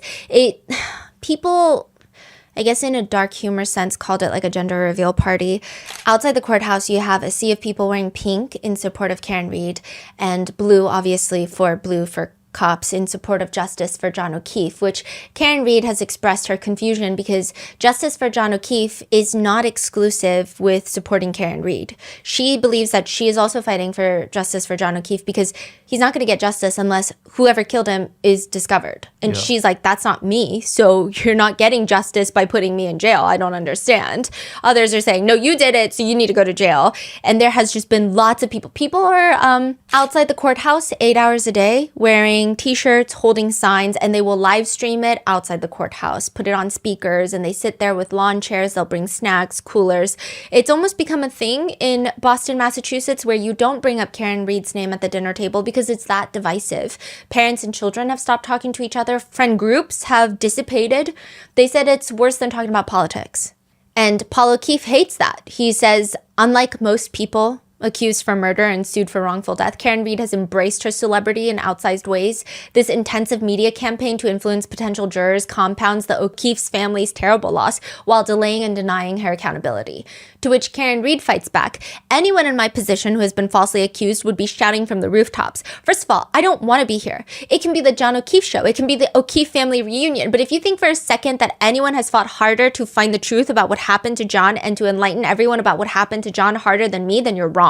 Witnesses have expressed being terrified, the McAlberts included. They say they're being harassed. They're being followed by influencers. That's what they call everyone. To lacrosse games, to be questioned on whether or not they Googled how long to die. They're talking about Turtle Boy. Also, Turtle Boy has been charged for witness intimidation. Now, I do think, regardless of what people think about Turtle Boy, a lot of netizens agree, I don't know if it goes into witness intimidation category. I don't know. Okay, I don't know. There has been so much developing in that sphere, but Brian Tully was the one to lead the investigation into Turtle Boy. I think that's another reason that a lot of netizens are questioning whether or not he should have been charged. Again, even if you think what he did is witness intimidation and witness harassment, the fact that Brian Tully is leading that investigation with such passion and fury that you did not see for the John O'Keefe investigation makes netizens feel wary about the situation. Yeah, it's crazy. That's why there's so much nuance to this case. It's like you can dislike Turtle Boy, you can love Turtle Boy, but still disagree or agree with the investigation. There's so many things. Karen Reed says, it's impossible for me to have any sympathy for these witnesses. Definitionally, is it harassing witnesses? Yes, they're witnesses against me in my prosecution, and he is yelling things at them, and he is going up to their front doors and ringing their bell. Yes, but they shouldn't have been witnesses. They should have been suspects. So it's not that cut and dry. So there is that argument as well of like, is it witness intimidation and witness harassment if they're not really witnesses? I mean, they're definitely not good witnesses. I don't know where you draw the line of witnesses, but they're not good witnesses. The Canton police officers have also reported feeling petrified, shaking in their boots. One Canton officer says, no one in this town will care about us until one of us gets murdered. Even then, half the town will probably celebrate that. Canton officers report that the department suffers significant pressure due to the proliferation of misinformation, witness coercion, and a lack of support from elected officials. As per an audit into Canton PD, officers report that, quote, certain individuals referred to as influencers are spreading false narratives about officers involved in the O'Keefe and Birchmore cases without substantiating any evidence. They operate without adhering to journalistic standards or rules of evidence. Don't talk to us about rules of evidence, leaf blower Gallagher, solo cup Gallagher. We utilized cups, plastic cups. Those were red Solo cups, right? That's correct.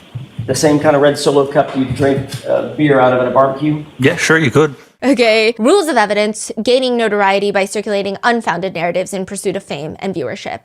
Two things can be true at once, I guess, right? But I don't think Gallagher has any leg to stand on if he's the one saying that. If netizens were already not side-eyeing Auntie Bev, the day before the second trial is to begin, Auntie Bev decides Karen's team can no longer point to Colin Albert, or anyone for that matter, as their defense. So when you bring your case in chief to the judge, they have to approve it. You can't just say, I'm going to go in there and I'm going to say whatever I want to say that my client is not guilty. You have to say, this is our presentation of how we're going to go about things. This is how we're going to prove it. These are the witnesses that we're going to bring, or a list of witnesses that we think we're going to call to the stand. And they're important for these reasons, and they help with these different arguments. The day before, Auntie Bev is like, you're not doing that anymore. The third party culprit defense, you're not doing it anymore. The day before the second trial. No reasons? She's just like, there's no proof. So you can't point your finger at Colin Albert? Or really any other third party. So the defense has to switch gears, and all they can focus on is corruption of the investigation, which, to be fair, is not that hard to do, but it is strange that it happened so quickly before the second trial. The prosecutors bring in Hank Brennan. He is a special prosecutor, meaning he's not part of the DA's office. He's not a prosecutor. He's a criminal defense attorney. He's brought in by the DA's office to act as a special prosecutor for this specific case. You do this a lot when you are going into very niche fields. You'll often see it with most really well-equipped DA's offices have people that are very well-versed in financial crimes. A lot of federal U.S. attorney's offices have people that are well-versed in financial crimes, crypto, but sometimes those are the times you would bring in a special prosecutor when you're like, whoa, we're dealing with something that would take us a long time to even learn about the thing that we're dealing with. Yeah. They bring him, or you bring them in when you're going up against a very strong team. That's why a lot of people thought that the Diddy case, they should have brought in a special prosecutor to go up against some of these very high-powered criminal defense attorneys that have a lot of flair, that have a lot of charisma on their side. They bring in Hank Brennan. I don't know if he was the one to bring in. Really? I'm just going to be so real with you. He is a very well-known, was a well-respected criminal defense attorney prior to this case, but... You got destroyed? Lally sucked. And I say this, like, I think anyone on the internet that's like, I could have done a better job than these people, I find that to be really bad arguments most of the time because you don't really know what a prosecutor goes through. It's frustrating, yeah. But sometimes I read comments online and I'm like, I do think you could have done a better job than Lally. I do think so. Really? It's 1/16 of an inch by 1/16. You have 1 minute, Mr. Lally. Wrap it up. Yes, Your Honor. I don't know what Lally was doing, but your comments make sense in my head. Yeah, Lally sucked. Hank Brennan sucks less, but he is so aggressive to the point of just coming off angry and hostile for no reason. Just aggressive, just so mean for what? I don't know for what. Why are you being like that? That's the feeling Hank Brennan gives. It seems like there are a lot of netizens have psychoanalyzed that he has sour feelings that the defense team, because he's a criminal defense attorney at the end of the day, defense team, they're getting a lot of star power, lots of praise, and people are making memes and thirst traps of them, and he's just hanky spanky. And he's upset that he's hanky spanky.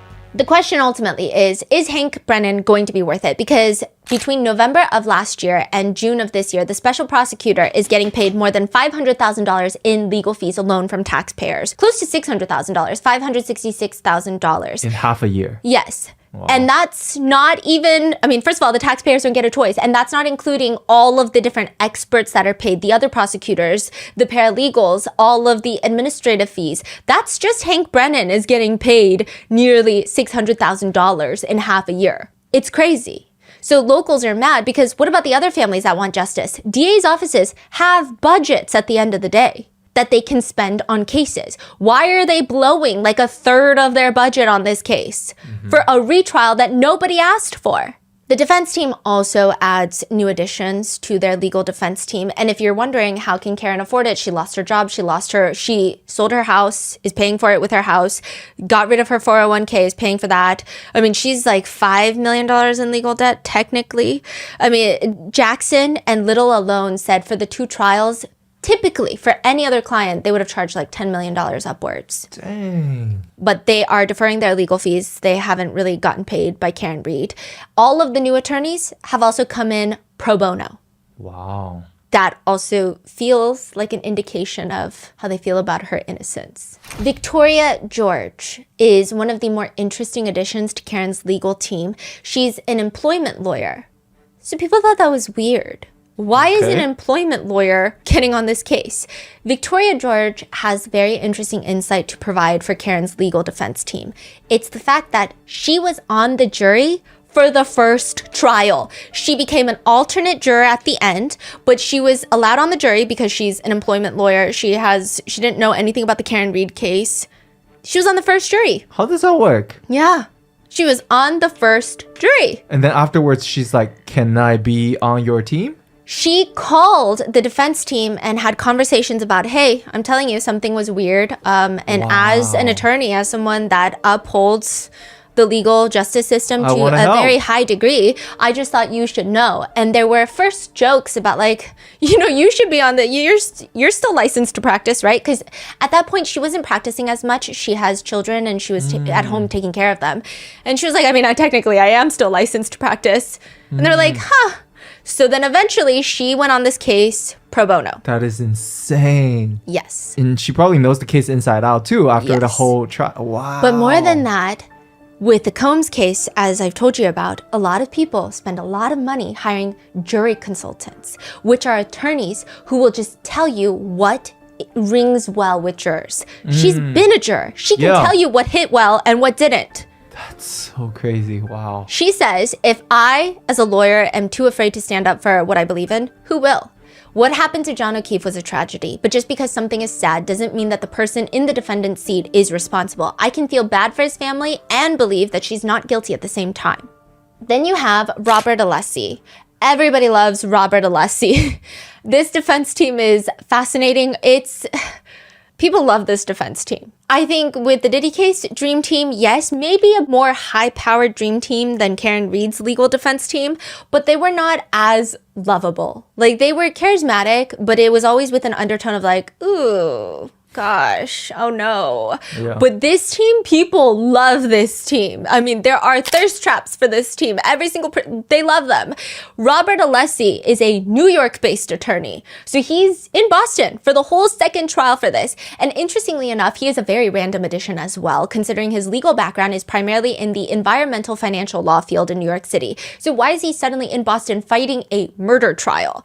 It has been reported that his daughter asked him to look into the case and that he was looking into it, and he's like, oh, wait a minute. I know David Yannetti. He and I are besties. So then David Yannetti ends up calling him and is like, I need some advice. I need advice. You were a great trial attorney. Tell me something. And then he says, you know what? I want to join pro bono. Wow. So he goes in, getting paid nothing as well. Now, I know some people that are cynical are going to say, well, most law firms do require attorneys take on a certain percentage of pro bono cases. However, let's live in this land for a second, okay? I like this land. There are also 9 law clerks that joined the team for the second trial. They are also working pro bono for free. Second trial is a bit more fast-paced than the first one. Most of the McAlberts do not testify the second time around. The prosecution does not call them. Trooper Proctor does not testify the second time around. And even then, it doesn't stop the rather dumb testimonies provided by parties involved, such as when Jen McCabe can't answer any question at all about really anything and has a hard time showing that she does not have pure venomous hatred for the defense team. I mean, that I was woken up out of a dead sleep. Karen showed up at my house screaming. I went out to help her look for John. And then we found one of my closest friends on the front lawn. And she was saying crazy things and acting crazy and Ms. acting McCabe, that's not my erratic. question. Jen! I was more focused on her and her hysteria than which officer was asking the question. I don't recall.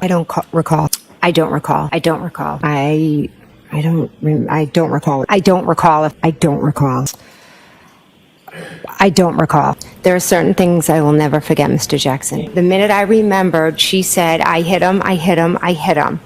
I called Officer Lank. I don't know why these people have such a hard time just not hating every single breathing person in the courtroom.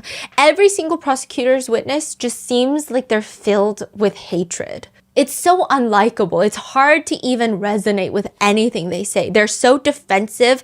They want to be smart Alex, but it comes off like, are you okay? Yeah. Gosh, it's like...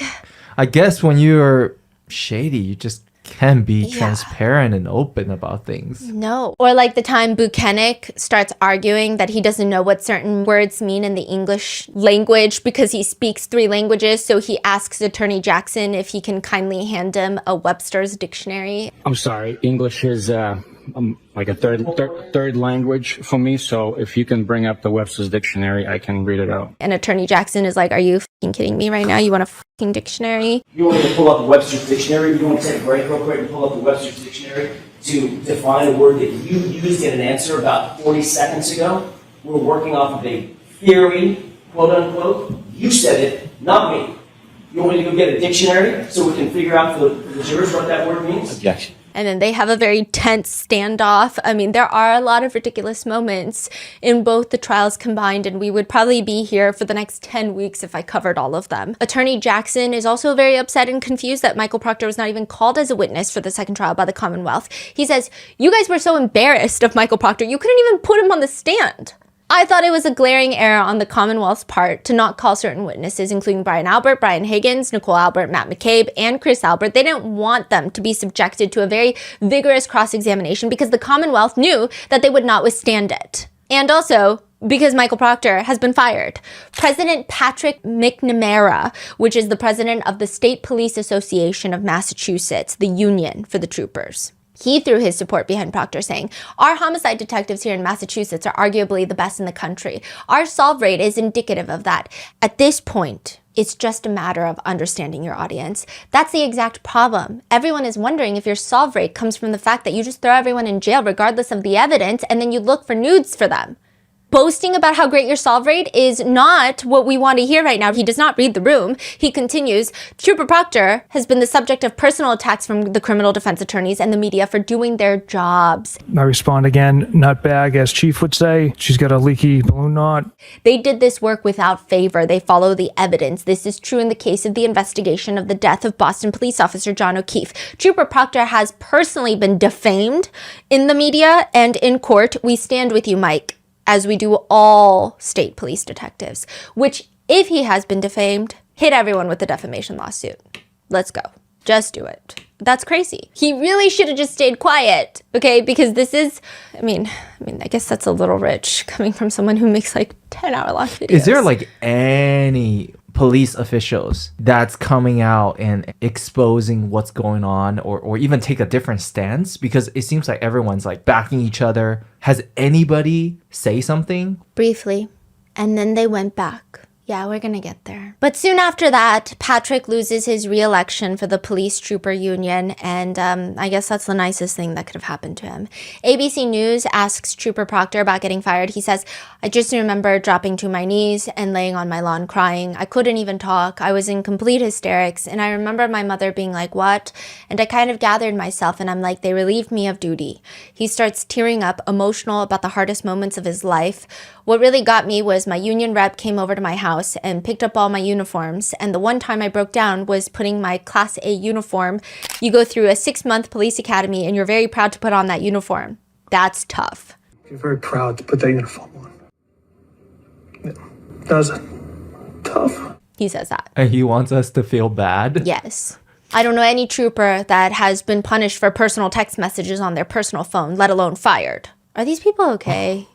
He continues. He thinks he got fired because of a text message. Not what he did. No. It's because of, I sent a little text. I got fired. Yeah. They were just found on my phone. Yeah. Have you ever texted something? It means nothing. It means nothing. These text messages are juvenile, as they are. It's not me as a person. I vented after being involved in an investigation of a police officer and used words that I regret. People see those text messages and they instantly jump to a conclusion about you and that you must be biased, you must be a bad person, and I'm sure many other names. I could see how people make that leap because that's all they know about me. They don't know who I am. They don't know the kind of person that I am. They just see those text messages and they immediately just assume I'm a bad person. He has since appealed the firing. He says, I still love the job. I still want to be a trooper and I'm fighting for it. Kelly Dever is a Boston cop, which is the same force as Brian Albert and John O'Keefe. But she used to work for the Canton Police Department, specifically the night that there was a call made where John O'Keefe was found in the snow. So a former Canton cop. She walks up to the stand and she looks a lot younger than all the other officers. Is she the one that Sean Good called Yes. to replace his position? Yes, in the dispatch. Yes. He's like, I gotta go. Yeah. She comes in, maybe mid-20s, late 20s. She gets up on this stand and she explains she was a patrol officer. She was working the night shift. She took over dispatch for Sean Good.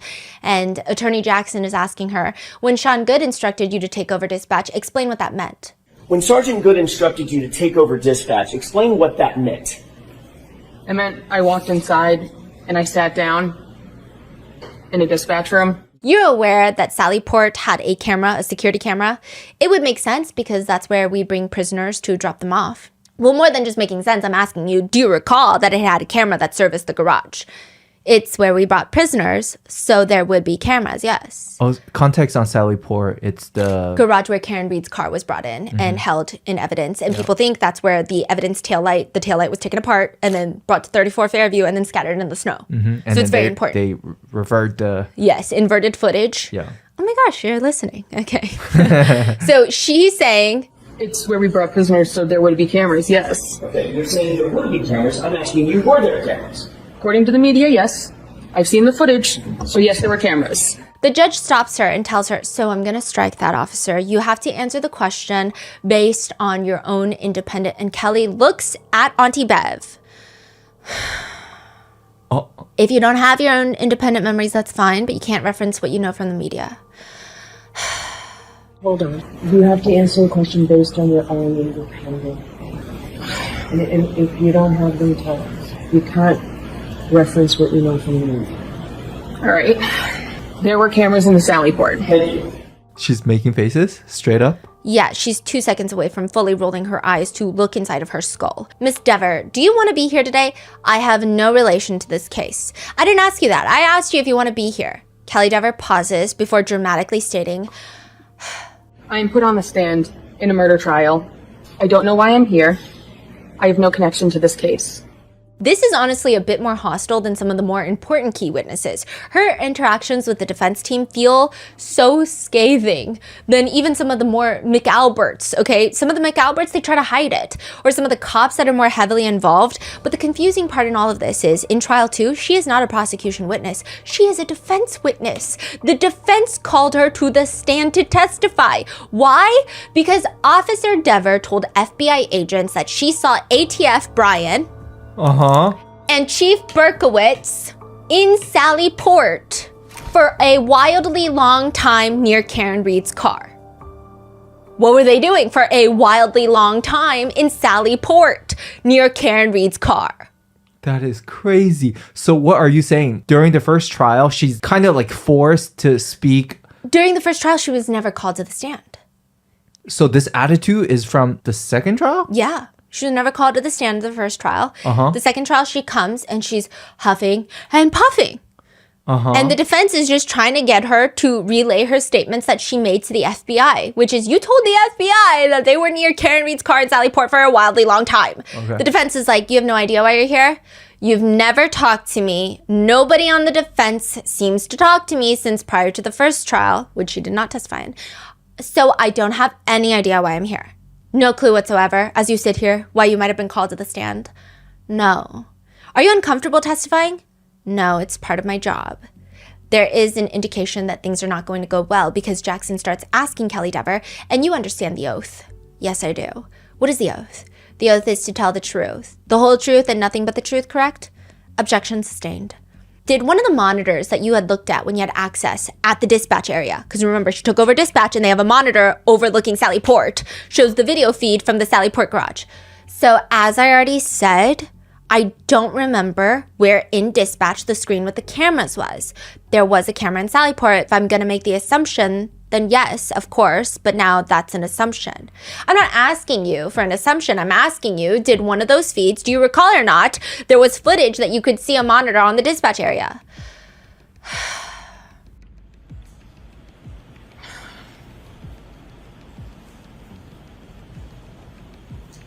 I'm going to go with yes? Look, I don't know what that means. So what do you mean? You're going to go with yes? Is your answer yes? Yes. Did you observe anything unusual that stood out in your mind that occurred, pardon me, in the Sally Port area where you were on that shift? So we've discussed this previously. I can't make that statement on the stand because I've been provided information released by the defense that it was not a memory, that it was a distorted memory. Therefore, I can't state it because at that point, it would be a lie. I cannot make that statement that you're wanting me to make on the stand because I've been advised it would be a lie.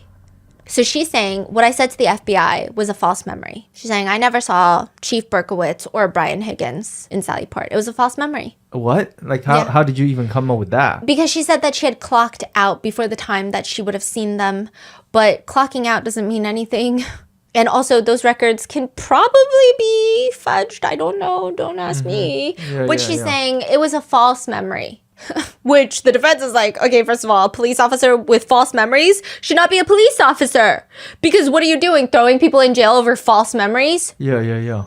Ms. Dever, I've never asked you to make a statement one way or the other on the stand. I'm asking you an open-ended question.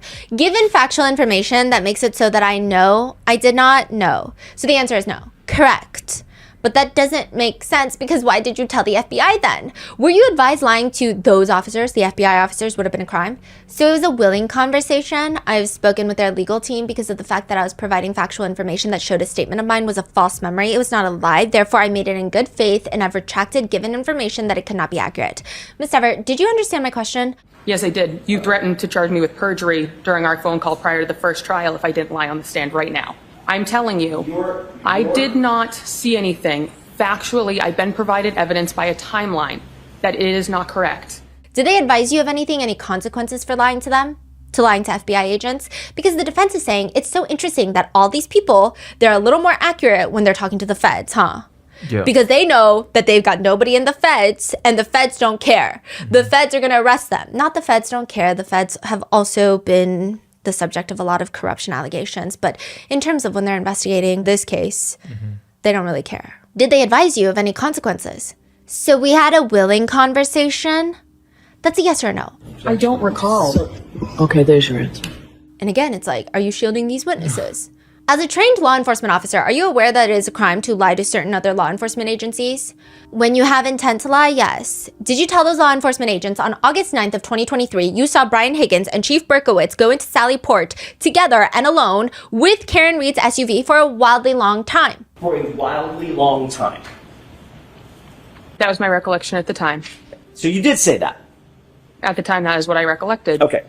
What's even more interesting, and you'll see by the line of questioning, is that after she moves to Boston Police Department, the commissioner, the man who runs Boston PD, Michael Cox, calls this random patrol officer, Kelly Dever, into his office. And then she recants her statement. Oh my God. She calls the FBI and is like, so and you I say provide Boston has like thousands of police, right? 3,000 officers, and it's very rare that the commissioner talks to anyone, especially not on a detective level. Yeah. She's just a patrol officer. Wow. Did you have any conversation with anybody in the commissioner's office at the Boston Police Department? Not about anything malicious. I didn't use the word malicious. Why do you say malicious? I had a conversation, but it was my department saying, regardless of what I need to say on the stand, they support me. So everyone thinks this whole thing is weird, especially weirder when you, given the fact that Michael Cox, he is interviewed by a reporter later, and he's kind of thrown off guard. He's like, did you talk to Kelly Dever about her statement? And he says, I don't even know Karen Reed. I've got nothing to do with Karen Reed's case. I don't know anything about the Karen Reed case. I have nothing to do with Karen Reed. Matter of fact, I didn't even know this person was associated with the Karen Reed case. It's much to do about nothing. I have no idea what they're talking about with Karen Reed. It had nothing to do with Karen Reed. I have nothing to do with Karen Reed. And everyone's like, that's crazy, because what do you mean? The officer that is deceased involving Karen Reed's case is a Boston police officer. Yes. What do you mean you know nothing of the Karen Reed case? And the defense is saying, you told us, Kelly Dever.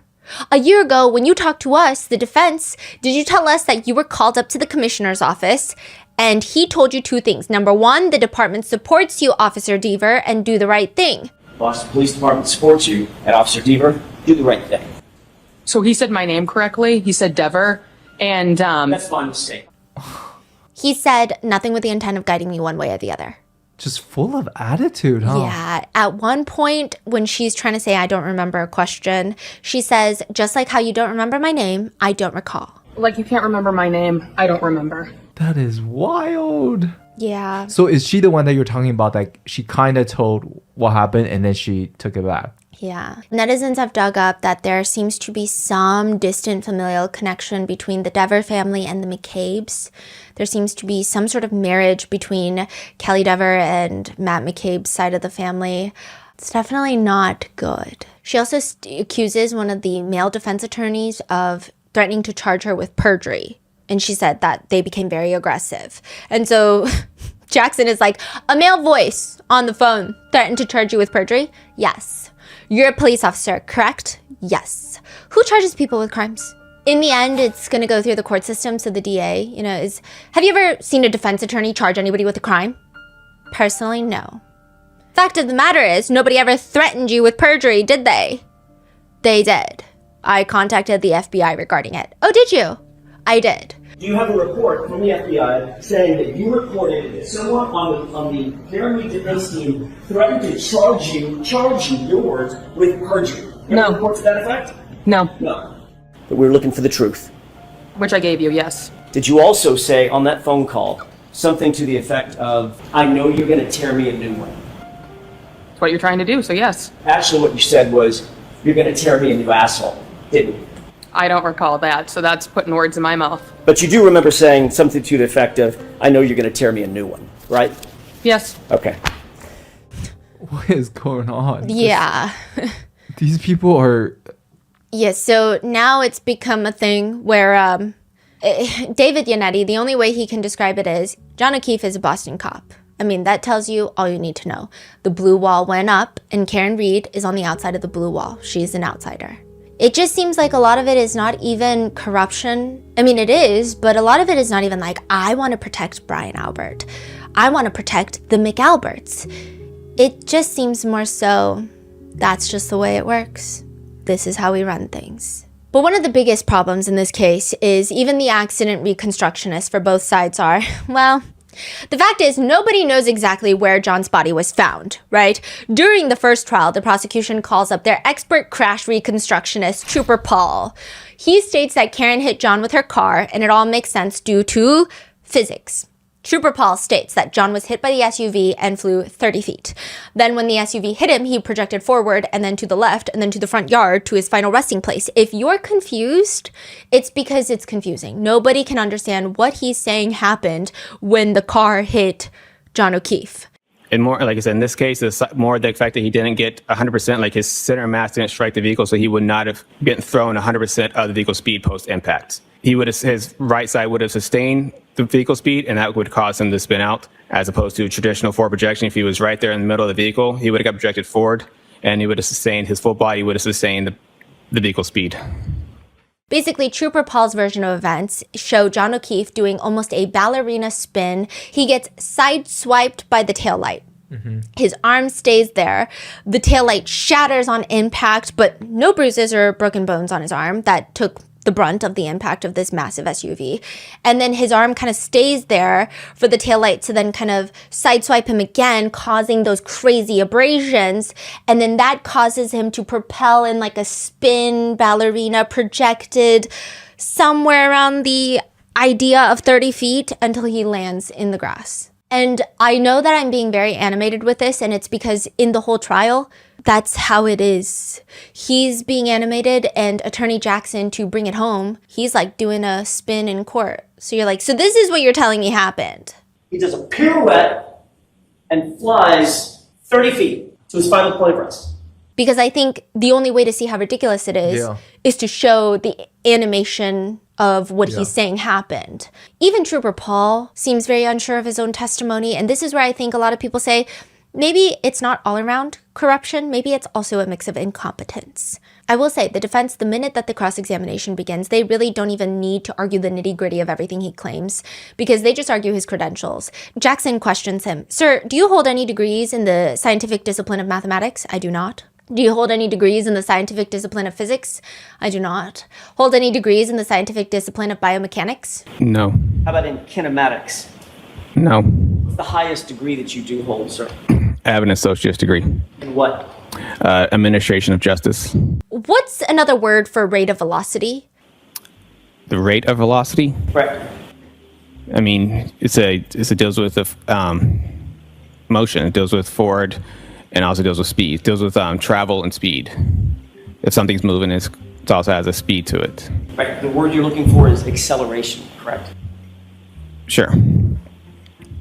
What role does acceleration play in the field of kinematics? What role does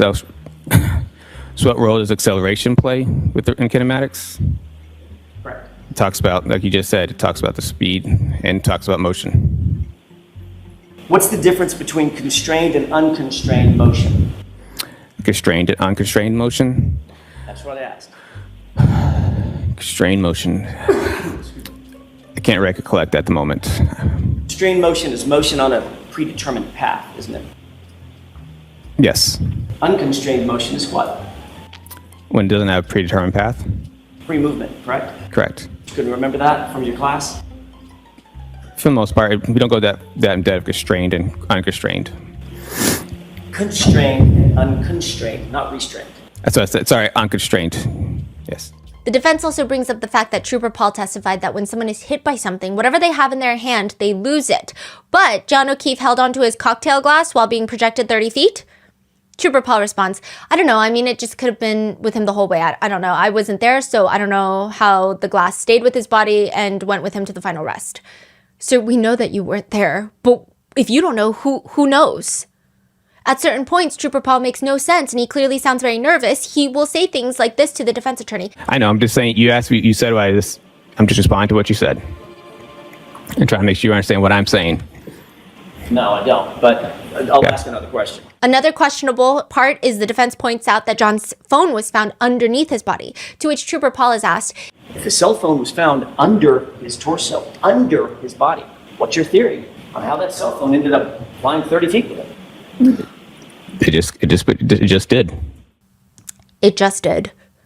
And somehow, as he landed, he tucked that cell phone underneath his body so that he landed on top of it. It just did. That's the evidence at the scene. I didn't put the evidence there. Well, you didn't. Objection. Sustained. Cell phone in one hand, cup in the other hand, flew through the air, right? Objection sustained. Defense attorney Jackson accuses Trooper Paul of having confirmation bias, to which Trooper Paul says he can't definitively say what confirmation bias even really means. Have you ever heard of the phrase confirmation bias? I know the phrase, yes. You know what it means? I can't definitively say what it means.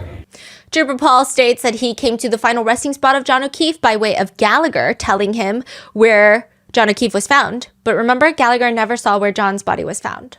All in all, I think the only takeaway from Trooper Paul's testimony is that he has no clue what he's talking about. We have no clue what he's talking about. Nobody has any clue what Trooper Paul is talking about.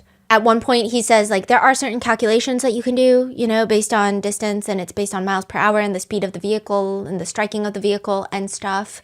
The defense is like, what did you mean by and stuff? What did you mean by stuff? I don't know.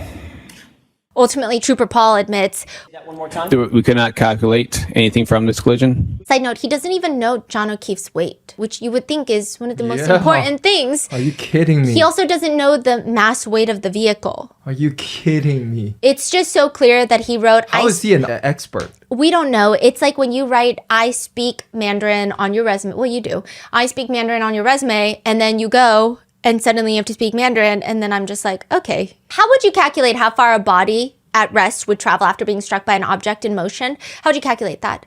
I would use a type of formula for calculations of post-impact speeds of pedestrians. The defense asks how the taillight was shattered. So the taillight in this case was shattered when it struck John O'Keefe's arm. Exactly what part of his arm? Based on what I saw for his injuries was the upper part of his arm down. Trooper Paul states that it would have been out, elbows out, then the full mass, you know, and then it got hit. Yeah. He really doesn't know what he's talking about. If he flew like 30 feet, it's very easy to calculate the force needed to reach that kind of distance. But even just the arm? Yeah, that doesn't make sense. None of it makes sense. To shatter that type of plastic, yes. You know, what type of force? And then also it's a lot of the plastic taillight pieces were found around where John O'Keefe's body was found. So it shattered like an explosion. Right, exactly. None of it makes sense. Yeah. So then there was briefly... And there's only one thing that doesn't lie, which is physics. Yeah. That's one thing cannot lie. So just follow that, proves everyone is lying. Yeah. But he's like, no, this is exactly what happened. And when he's asked, how are there no injuries to John O'Keefe's arm other than those abrasions and lacerations, he says, I don't know. Literally, I don't know. Any other questions about that? Auntie Bev just sustains all of them. Jackson asks, and at the same time, he does a pirouette and flies 30 feet to his final resting point of rest. I don't know if he did a pirouette. He started rotating counterclockwise. I don't know how far he ran counterclockwise, but he started rotating. According to that, would push him to rotate counterclockwise. Whether or not he went counterclockwise all the way to his back toward the ground, it seems like a most likely possibility. At one point, the defense straight up asks Trooper Paul, the truth is, Trooper Paul, you have no idea what all these physics calculations mean, do you? Objection sustained. Netizen comments read, I was feeling sympathy for how insufficient Trooper Paul's intelligence is, but then I see him on cross trying to explain away a murder charge with his woefully lacking investigation and opinions. Not doing calculations because it was a reverse is a lie. The laws of physics exist. Gravity exists despite his wish that it didn't. I don't know. Just like based on this person alone, just this little conversation alone, it's enough to prove that Karen Reed didn't hit John O'Keefe. That's it, period, the end. I don't even know how the mistrial happened from the first trial. It doesn't even make any sense. I think the biggest thing for me is the feds got involved. The federal investigation that has no connection with Karen Reed, that has no connection with the McAlberts, and their experts said these injuries from John O'Keefe were not from a collision. Yeah, exactly. And they had no skin in the game. They gave this to the Commonwealth and the defense, and they said, here you go. And I feel like that was where I was like, okay, then what can I say? Yeah, I don't know physics like that, but they're telling me. So it wasn't from a collision, then let's look elsewhere, guys. Yes. But they're like, no, it was from a collision. In fact, Trooper Paul testified in trial 1, and clearly it did not go well. So for trial 2, the Commonwealth brings in expert witnesses, very expensive expert witnesses from a company called Aperture. The first one is Shannon Burgess. You can already tell things are going to go awry by the fact that his direct by Hank Brennan is 1.5 hours long, and the cross by Robert Alessi is 4.5 hours long, which, by the way, Robert Alessi is a pharmacist as well. He's got a lot of, it seems like he knows a lot of STEM related stuff. I don't know how else to describe it, but it seems like he's very well versed in anything STEM related. Shannon Burgess says that he found a new computer chip in Karen Reed's SUV that hasn't been previously analyzed, and he used that data to calculate the time difference between Karen Reed's SUV and John O'Keefe's cell phone, and he found the variance. And then he's just saying, you know, the time adds up to when Karen Reed made a 3-point turn and when John O'Keefe's phone was used for the last time, and that is why he believes that she was the one that killed him on impact. When the cross-examination starts, when it starts with these types of questions, you just know it's not the type of cross that you want to be on the receiving end of. Alessi has this look of, good afternoon, Mr. Burgess. People know Alessi, and people say this man is about to do something that Burgess is not going to like. He brings up his CV. CV cover? Yeah.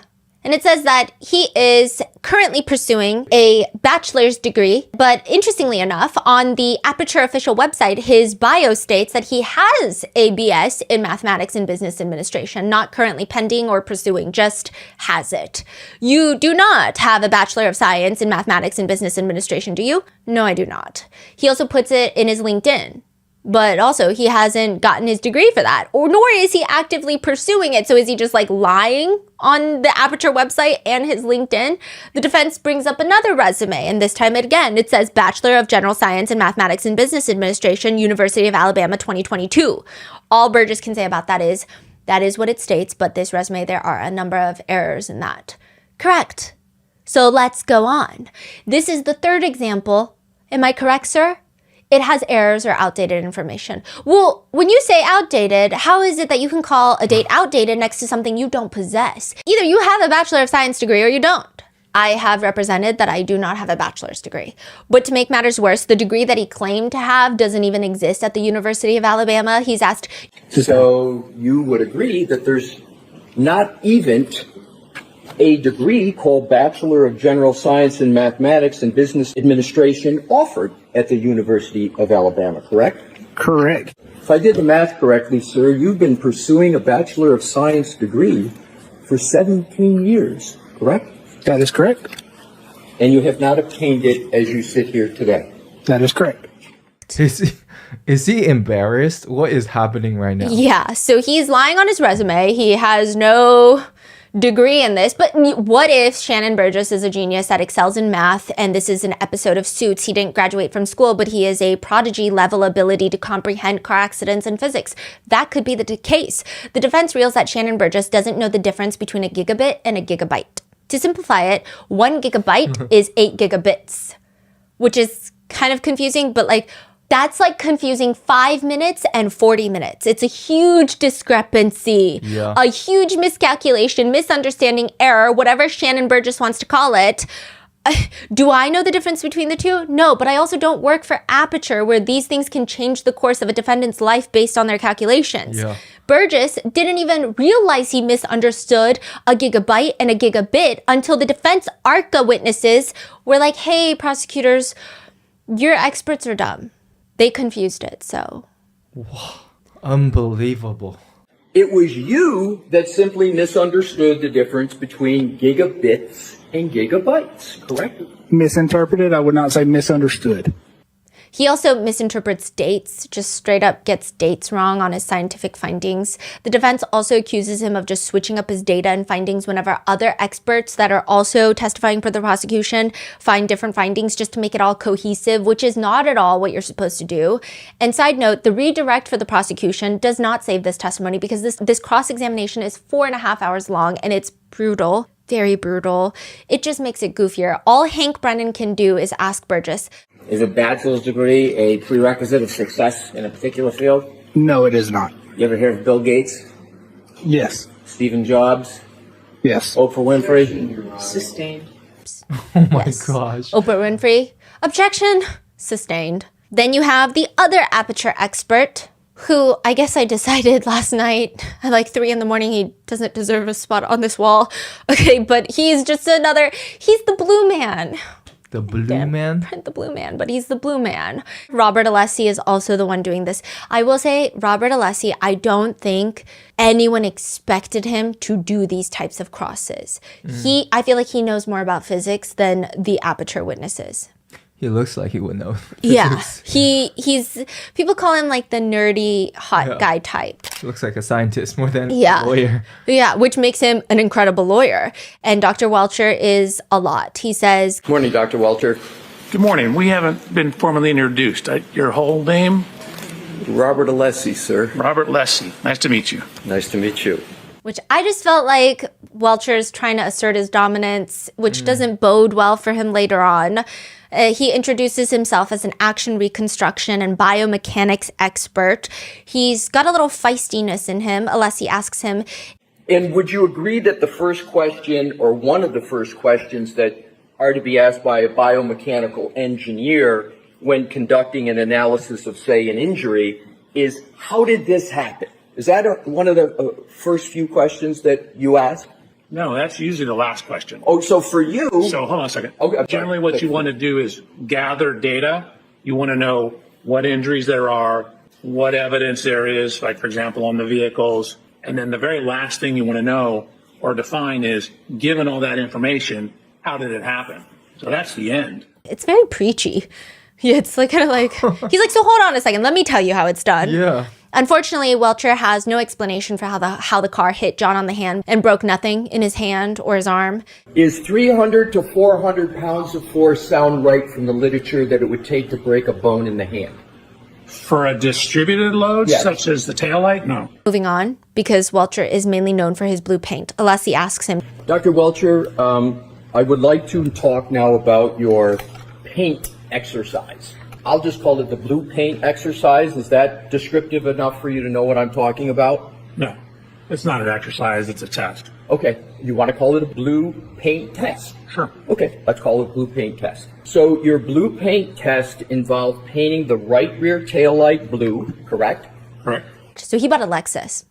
Who bought a Lexus? Welcher bought a Lexus for Aperture. I mean, the Commonwealth's paying for it. Bought a Lexus, painted the rear taillight blue, and then he's standing there and has it back up into him at 2 miles per hour. He runs 3 tests where the blue paint backs up to him in 2 miles per hour to see where the blue paint lands on his hand, because he is also the same height as John O'Keefe, or around the similar same height. But that's confusing for the defense, because it's like, you don't even know where John O'Keefe was standing. You don't know if he was standing on the lawn, which would be a few inches discrepancy from if he was standing on the street.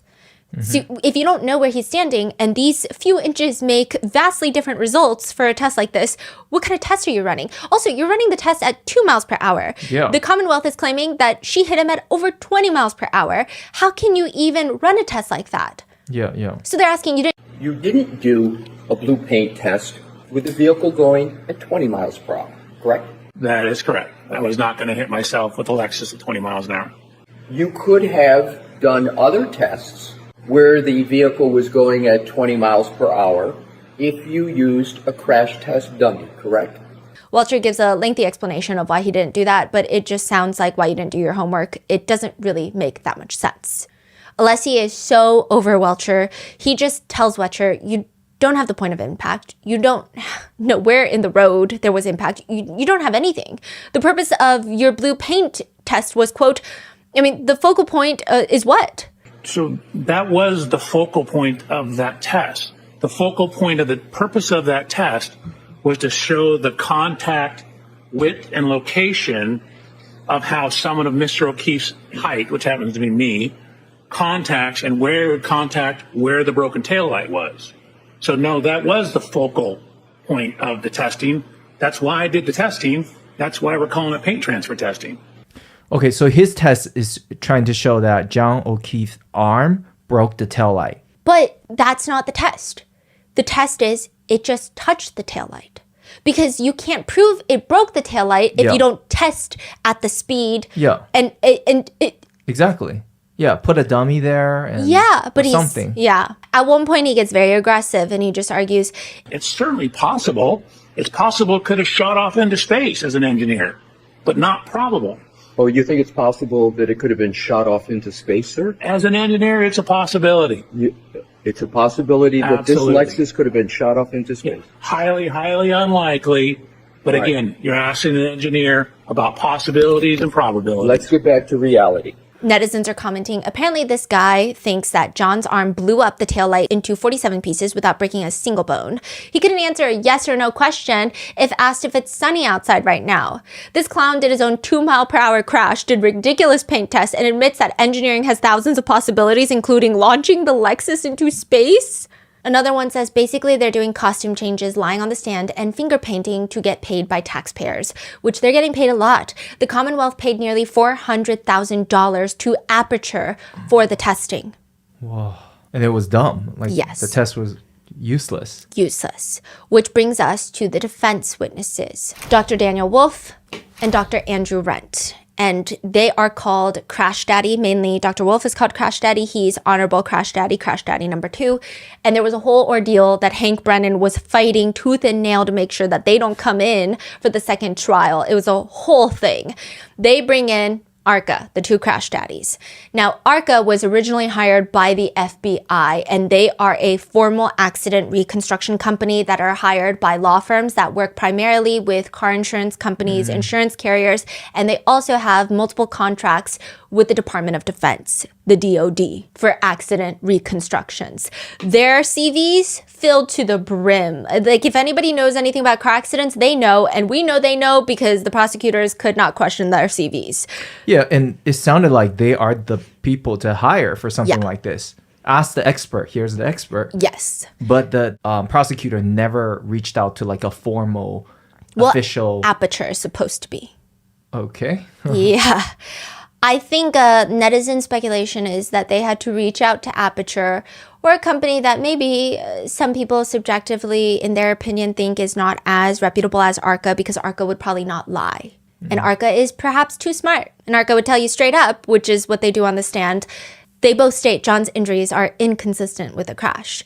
Dr. Wolf states it's his job to, quote, and this is going to be a breath of fresh air compared to the Aperture witnesses, he's very likable on the stand. Both of them are. I think a simple definition in my mind would be the application of physics, engineering, science, and mathematics to collision events. I always like to think of it as if you open up a puzzle box and you dump the pieces out, and you've got a bunch of pieces, and you're trying to piece together the evidence to see how everything fits to get a clear picture.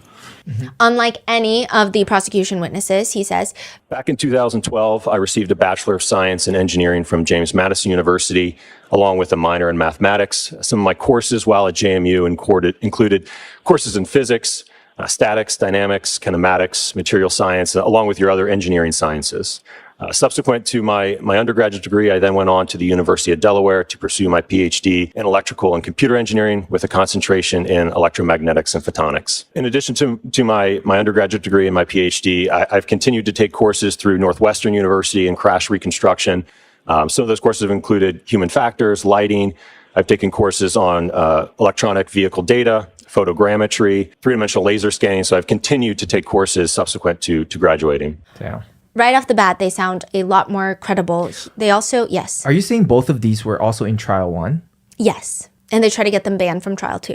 That is crazy. Even with that, there's still questions. Yeah. And they ran a lot of tests. So instead of just like rubbing blue paint on a taillight, they ran multiple experiments to see what would happen when a taillight collides at various speeds with a dummy arm. To which the Crash Daddies state, based on the test results, the damage is inconsistent with striking an arm. They also tried to do an experiment where, because he had a cocktail glass in his hand that shattered, they got a cocktail glass projectile. So you literally built a cannon? Yeah, it's pretty awesome. basically like a gun that shoots a cocktail glass at a tail light. Yes, to see if the tail light shatters and where the cocktail glass pieces land, where the tail light pieces land. That also does not show that John was hit by this car. Okay, I see. They're trying to prove that maybe the cocktail glass shattered the tail light. But again, that was inconsistent with the scene. So they're not even just trying to prove one thing. They're just trying to go down the line. And they're like, literally nothing. Like nothing. At one point, the only thing that the prosecution can do with the ARCA experts, because honestly, they're experting, the only thing that they can do is try to say that they're too friendly with the defense team. They're too friendly with the defense team because the defense team is like, hey, these weren't really even our hired experts in trial one. They did eventually get hired and they were only paid like $23,000, which is a lot of money, but they were probably way under what they were paid by the FBI. So when they testified for trial one, they didn't have to testify. The FBI already paid them. They did their job. Yeah. But they came in and they testified. For trial two, I think their hotel fees, their traveling, their time was compensated for $23,000. And he's making a whole big ordeal about it when he just paid Aperture $400,000. But he's just trying to say, you guys are too close. That's like the last thing he should be questioning right now. Like, when you look at this whole map that everyone knows each other. And he's just also saying things like, so you call him Alan Jackson? Sounds like you guys are friendly.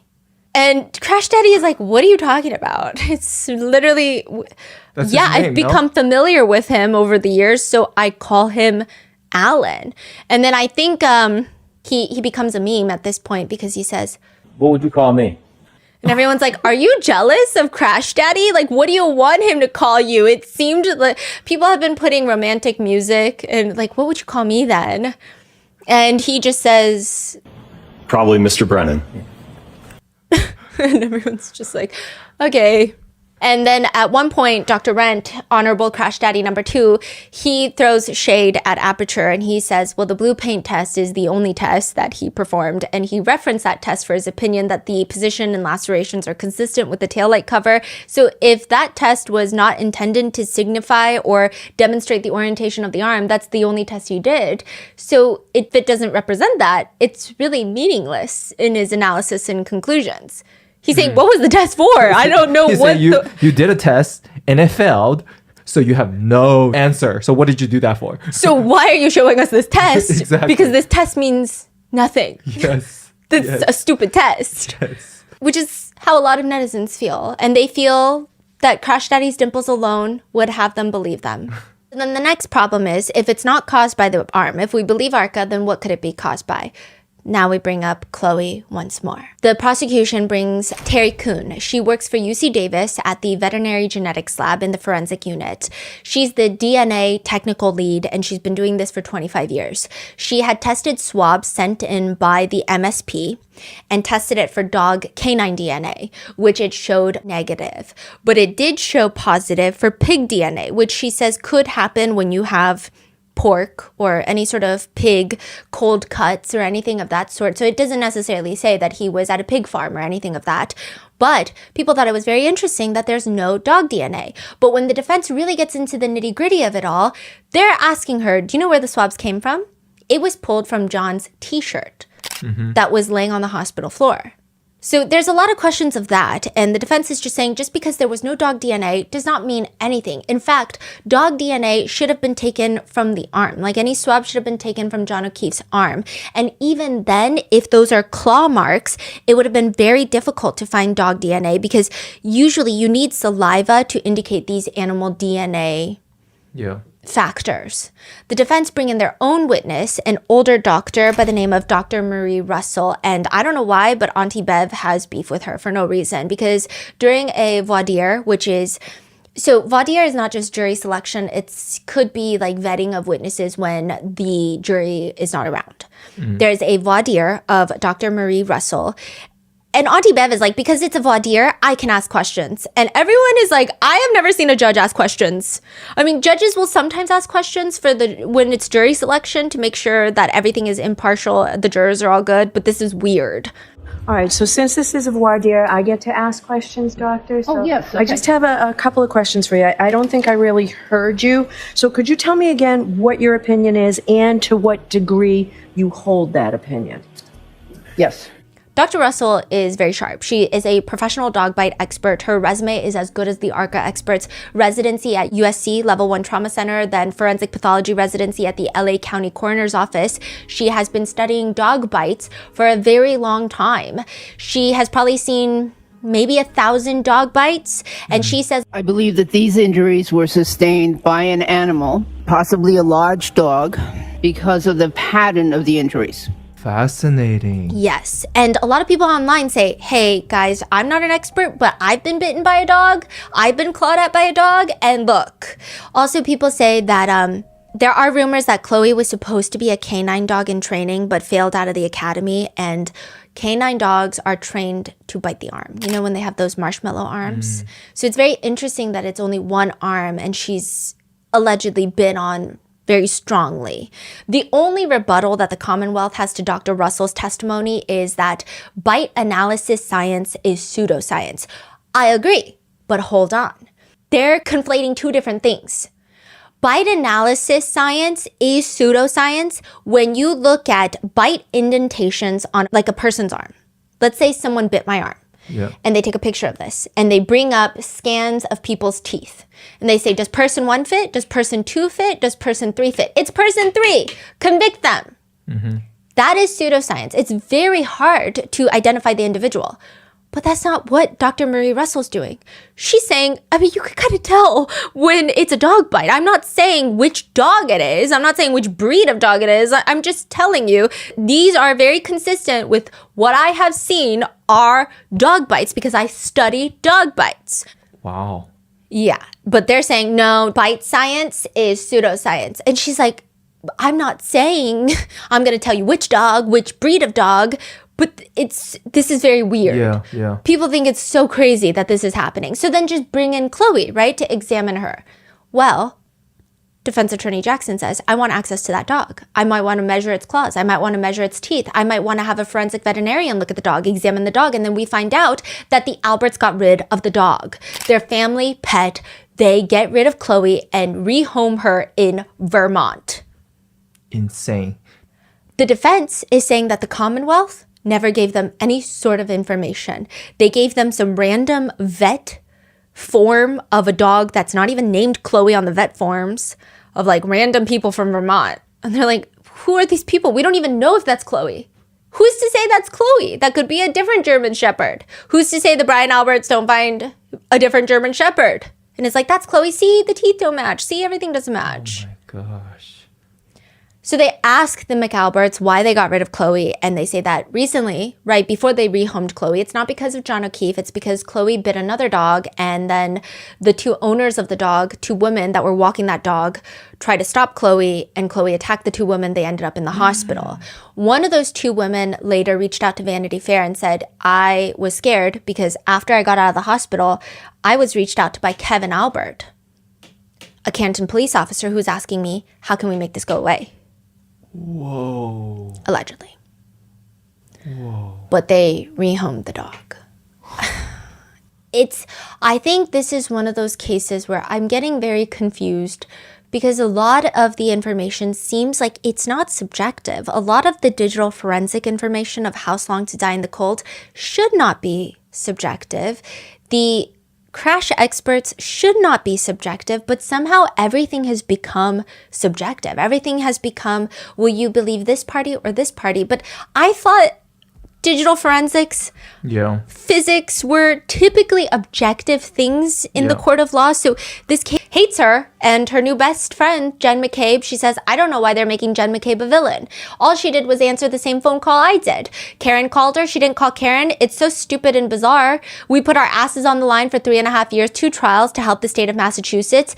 And you're not going to help us when we're being harassed? It's not worth it to put my family through that ever again and not be protected at all. It's absolutely sick. The jury pool was completely tainted is all I can say. Yeah. Brian Albert and his family have released a statement of their own. Our hearts are with John and his entire O'Keefe family. They have suffered through so much and deserve better from the justice system. While we may have more to say in the future, today we mourn with John's family and lament the cruel reality that this prosecution was infected by lies and conspiracy theories spread by Karen Reed, her defense team, and some in the media. The result is a devastating miscarriage of justice.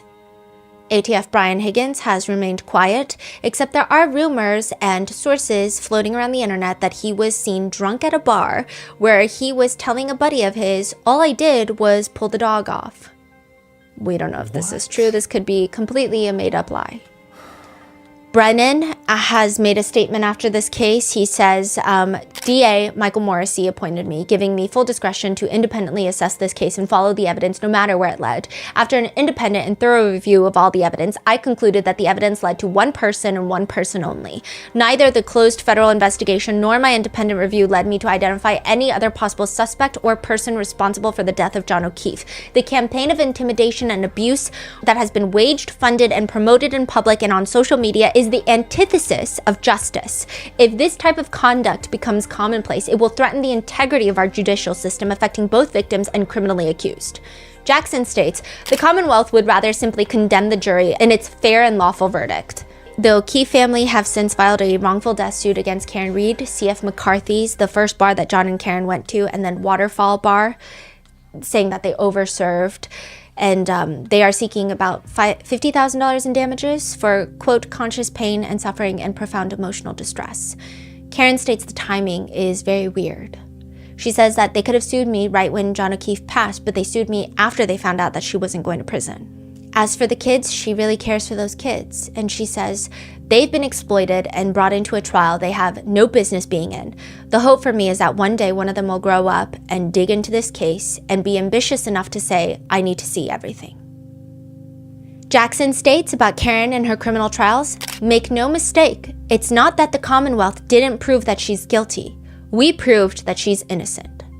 And the unfortunate thing is, it's caused a flood of people who probably are guilty that have Proctor and Lally have touched their case in some way that are trying very hard to get their cases thrown out now. Really? And it's just become a thing where a lot of people say, I mean, looking at the evidence in their cases, it doesn't seem like a Karen Reed situation where they've been framed or potentially there's not enough evidence. But there could be cases that they wrongfully... Oh, yes, of course. Yes, of course. But the two in question that are coming up often, it doesn't seem like that's the case. And I think that's where a lot of netizens are even more infuriated because it's not even just Karen Reed, but you're talking about so much impact that's going to be left. Because what? You can't do your job? Also, the fact that the Fed's case is closed has been up for debate. Some people think that's the Feds. They haven't responded personally. It's just Hank Brennan and the prosecution saying that the Fed's case is closed, but we don't really know. And one person that has worked with the Feds before, the DOJ, they say, you know, it could be that the Feds are sitting back and not saying anything because the case is closed and they're silently walking away, or they could be working on this case as we speak. You never really know. Yeah. Karen Reed says, even if it's closed, that hardly means anyone involved in murdering John or framing me was cleared of wrongdoing, but everyone should know which side of the case is celebrating the federal investigation supposedly being closed and which side isn't. I will tell you which side of this case is culpable and therefore worried about a possible federal indictment. That is true. Yeah. One juror that was on the second trial has come out to say that they hope the FBI is investigating because they want justice for John O'Keefe and they don't think Karen did it. They say that means we have at least one killer in town, a wolf in sheep's clothing. As a matter of fact, I think we might have a whole pack. Yes. And that is where I leave you with Karen Reed's final part 4. What are your thoughts on this case? I know there's a lot more that we could have dug into, but it just would have taken me 20 episodes. What are your thoughts? Leave it in the comments, and I will see you in the next one. Be safe.